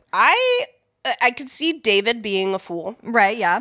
Because he makes very stupid choices. Yes. But I think Greg is the fool. Oh, interesting choice. Because he makes the stupidest choice of all. Which is hanging out with these children. Spending several days stuck in a house with people in their early 20s during a storm. Yes. I mean, because this is the thing is like they're all partaking in drug use. Right. And like there's actually not really a lot of sex in this movie. No. Like we literally there's start a lot out of with making out. the making out, but like there's no like and like kind of sex. grinding and like simulated sex that they do kind of jokingly with each other, but we don't see any actual. Yeah. I think they have their hands down each other's pants and during the make out in the beginning, but oh yeah, they do. They do. But it's not super explicit. At least for like the fool usually being like the inebriated one, like they all are. See my thought, I feel very strongly that Alice is the fool. Okay. Because she is the one that they seem to go to for passing out the intoxicants. She seems to be the provider. She's of, the like, one who has coke. the drugs. Yeah. Okay. You know, she's the one who's... She's the one who offers the Xanax. Yeah, she's the one who's like primarily passing it out. Yeah. You know, maybe at a different time this would have been Sophie, but now it's like Alice who is the one who is providing it. And the other big fool thing that she does is that she has that very full moment where she's like, the game is the answer. Yes. It's all about the game, bodies, bodies, bodies. And like, she's right. If you look at the game, you would realize the truth, but she twists it wrong and she doesn't realize the truth quite right. And that's a very fool thing where fools kind of, without meaning to, say something really prescient. Yeah. Like they predict the future. Like fools do that a lot. And so like she kind of does that, which I think was very fool of her. And also, I think she has the most, I don't know. She also just has that classic fool thing where she has a lot of the funniest one-liners. She does. She is the funniest one, yeah. Though Greg has quite a few too, so I could see that. I see where you're coming from with Maybe Greg they're there. fools together. Maybe fools in love. What about the scholar? The scholar was the difficultest one for me. Yeah, it was hard. I went with Jordan myself. Because she kind of is the one who figures out that Emma logic. fell. Yeah, she is trying to bring a lot of logic to a very high stakes emotional situation. Though she's also bringing she doesn't realize that she's also bringing a lot of emotion to it. Yes. She thinks she's being more logical than she is. Yeah. Because then it is Jordan, Emma, and Alice who all Google B before the Wi-Fi goes down. And I think it's mostly Jordan. Yeah, right. And then also it's like Alice as well, but Jordan kind of seems to have the dirt on everyone. Yeah. Like she kind of seems to know like she's the one who's just like, Sophie's cheating on you with me, right? You know? Oh, that's a good reason for that one. Yeah. So I don't know. I think to me, Jordan's the scholar. Who's the only thing I thought, you? I was like, well, there is the fact that Greg is the only one who knew to prepare for a hurricane. True. So I was like, that's kind of scholarly, but I wasn't really feeling it. And then I thought because I was just desperate to find somewhere for Emma, I was like, she's bringing in a level of emotional intelligence that nobody else is bringing to the table. But like, that's not really the scholar's bag, that kind of intelligence. It's not. And like, she is, but like, it's that's not saying much. Yeah, it's a low bar. So so I was not, Yeah. The only reason I didn't go for Jordan for the scholar, I didn't even think of that. That's actually smart, is because I kind of was thinking for her as the athlete because she is like the first one to pick up weapons. Yes. The first one to like find a gun, the first one to like physically attack. She's the first one to physically attack another person. This is a good point. But then I could also say that about B, where she's like very protective in that athlete way. That's true. So I have, I think, a deep cut for athlete. Oh. because I feel like all of the characters are simultaneously active and passive. Yeah. Like they have moments where they are acting, they are escalating a situation, and they have moments where they go into a freeze response. Yeah. So they have several fights. So I thought maybe Emma is our athlete. I don't know. Interesting. Maybe because also she's the one who falls down the stairs. She's the one that is that very kind of athlete thing of having the most like physical damage done to your body. Yes, yeah. And her body has the most physical damage. It's other than maybe Jordan, who also falls down the That's stairs. true. Oh, she falls like down. Yeah. So I don't know. Plot twist though. What if Max is the athlete? Right? Because he's the one who gets into a fight. He punches David. Oh, yeah. And he leaves. And he fucking leaves because he's the person who's active and then he comes back. He's very active. That's true. It does make a lot of action. That is a twist. I know. So what if Max is the athlete? Is good. Yeah. That's what I'm trying to say. I feel like in another movie, it'd be so easy for Greg to be the athlete. Sure. Because he's the one who's doing cool sword tricks. He's like in the gym when he gets murdered. Yeah. Because he went down there to do his exercises because he couldn't sleep. That's but he's true. like not the athlete in this movie he's at not. all. Yeah. It's weird. Yeah. I don't know. Yeah. I had a hard time with, basically athlete, scholar, I just struggled with. Yeah. But I think your points make sense. Yeah. Yeah. Okay. So then just virgin. B's the I mean, virgin. it's got to be, even though we do literally start the movie with seeing her make out. Yeah. Yeah. But she's filmed with Sophie these put final her girl hand over pants. vibes, you know. Yeah, she's the new one to the group. She's sweet, naive. sweet and shy, naive. She dresses the most modestly. In the baggiest clothes. Right. And That's when she true. puts on that nice sweater and I guess kind of puts a little bit of makeup on, I think she's just trying to clean with what she has available. Yes. And it's like some sort of perfumed water or something. Yeah. But they're all like, you look weird now because you're wearing makeup. And that's a sweater. Yeah. And it's like, that's virgin vibes. Yeah. But like. Yeah, and then she's the survivor. And she's the survivor. Her and Sophie are the survivors. But right? Sophie does not give virgin archetype. Like, what do you think about Sophie? Oh God. I mean, honestly, the best I could think of. Yeah. Another twist. Whoa, out of left field. Yeah. What if she's the psycho killer? The slasher killer.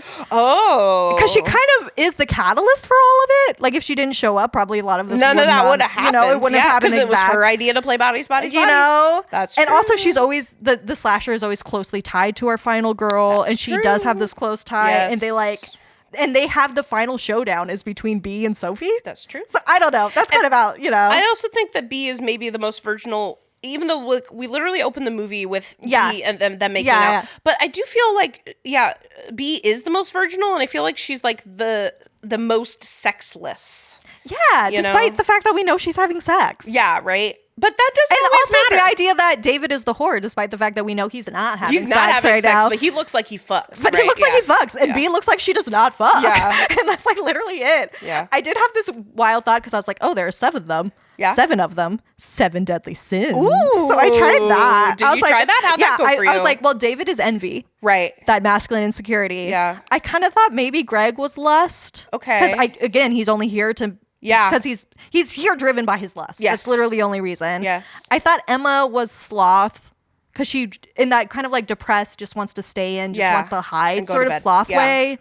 Alice is gluttony because she's the one who we see handing out the most things. And like with the lollipop and the way she's covered in all of her glowy glow sticks, she seems very like gluttonous and over the top. Ooh. And then Jordan is wrath. Yes, she's right? quite wrathful. Yes. Yeah. And then here I start to lose it a little bit. Okay. Yeah. I was like, maybe Sophie is greed because she shows up just trying to get her money. Yeah, right. But if that's the case, then B is pride. And that's where I'm kind of like, is this anything? I don't know if that... And the only thing I think of is that she does kind of have that lower class pride in the way that you get around richer people where you like don't want to admit things about yourself because you have this kind of pride about like... I don't actually want you to know my life, you know. Maybe kind of Max's pride. Maybe Max's pride, yeah. And then I was like, so maybe this isn't anything. But I did have a thought. I was like, has anybody on the internet talked about this? But I didn't see anything. Okay, I like that. That's really interesting. Yeah, because normally we just need like 5, right? And then, but this is the time. But whenever where I see 7, actually have more than 5. Yeah, that I was like, I don't know. This I like the something. idea of Greg and Alice being co-fools. Yeah, I like that for them. I do too. And I think David is also quite foolish, but he's so much more of a whore. He just fits that. Yeah. So then what? That transgressive thing. I like the idea of Sophie actually being outside the archetypes and actually being the psycho killer. And you convinced me on that. Jordan being the scholar. Thank you. I'm still not super convinced on either Emma or Max as the athlete. Yeah. But there's kind of all... Who else is the athlete? I mean, yeah, in a weird way, B, but she's clearly more the virgin. Yeah. So yeah, that one's kind of a break. But yeah. But yeah, because V's the virgin. Well, so. and this is the thing, is that we literally don't know Max. We only get what other people say about but then him. it's like we don't have anything for Emma if she's not one of these other things. But she doesn't really, I don't know. In another movie, maybe she would probably be the whore. Emma? Yeah. Sure, yeah. Because she's kind of like the pretty girl who wants everybody to... Her, In another movie, she'd be the whore, but she's not. Yeah. And in another movie, Greg would be the athlete. She does kiss Sophie. Yeah. But like she doesn't give those... It's really interesting. Yeah, like David literally not having sex, but gives whore vibes. Yeah. Like Emma's kind of giving whore vibes, but she's not the whore. Yeah. You know, like B is having sex, but gives virgin vibes. Like they're all kind of like... Because they have their outward persona. Yeah. Probably their online Instagram persona. Yeah. And then like who they actually are is like completely a contradiction to that. Right. And they don't want people to know about that. So it makes them, sort of interesting to archetype. Well, and also, like the way that, because this game comes from Cabin in the Woods, right? Yeah. And how like sometimes you need to make someone fit the archetype, whether they actually do or not. And I think another thing is that I wonder if this, because you talked about how this is a very good movie for like of the generation, a horror movie of the generation. Yeah. That Cabin in the Woods was going off of tropes of like a sort of Gen X and millennial kind of era. Slasher films, yeah. Slasher films that maybe we are moving on with these newer movies. We need to like rethink our archetypes for the Gen Z world. That's true, yeah. I don't know. It's an interesting thought. Ooh. That Something is to think about for the future. Something to think about for the next Gen Z movie we cover. Yeah. So this has been Deep Thoughts, Shallow Plots. Join us next month for our July episode. We said we weren't going to do it, but we changed our mind. I said that I would do one water movie. One water movie. And it is Jaws. And it's going to be Jaws, which I think is a perfect summertime horror film. We'll just have a fun little bop down to the beach. Yeah. And nothing bad will happen. At all. We'll just hang out with some cute sharks. Thanks as always to Sound Guy Matt. Check us out on our Instagram at Deep Thoughts, Shallow Plots, and on our YouTube, which has some of our episodes. We're working on that. I'm figuring it out. Yeah. Technology is so hard. Katie's working on it. We are not Gen Z. We don't know how technology works. We did not grow up on YouTube. Yeah. So join us next month, and until next time. First of all, a podcast takes a lot of work, okay? You have to organize the guests. You have to do a Google Calendar, and you build a following. It takes a long fucking time, and I've been working on it for a while, okay? That was great.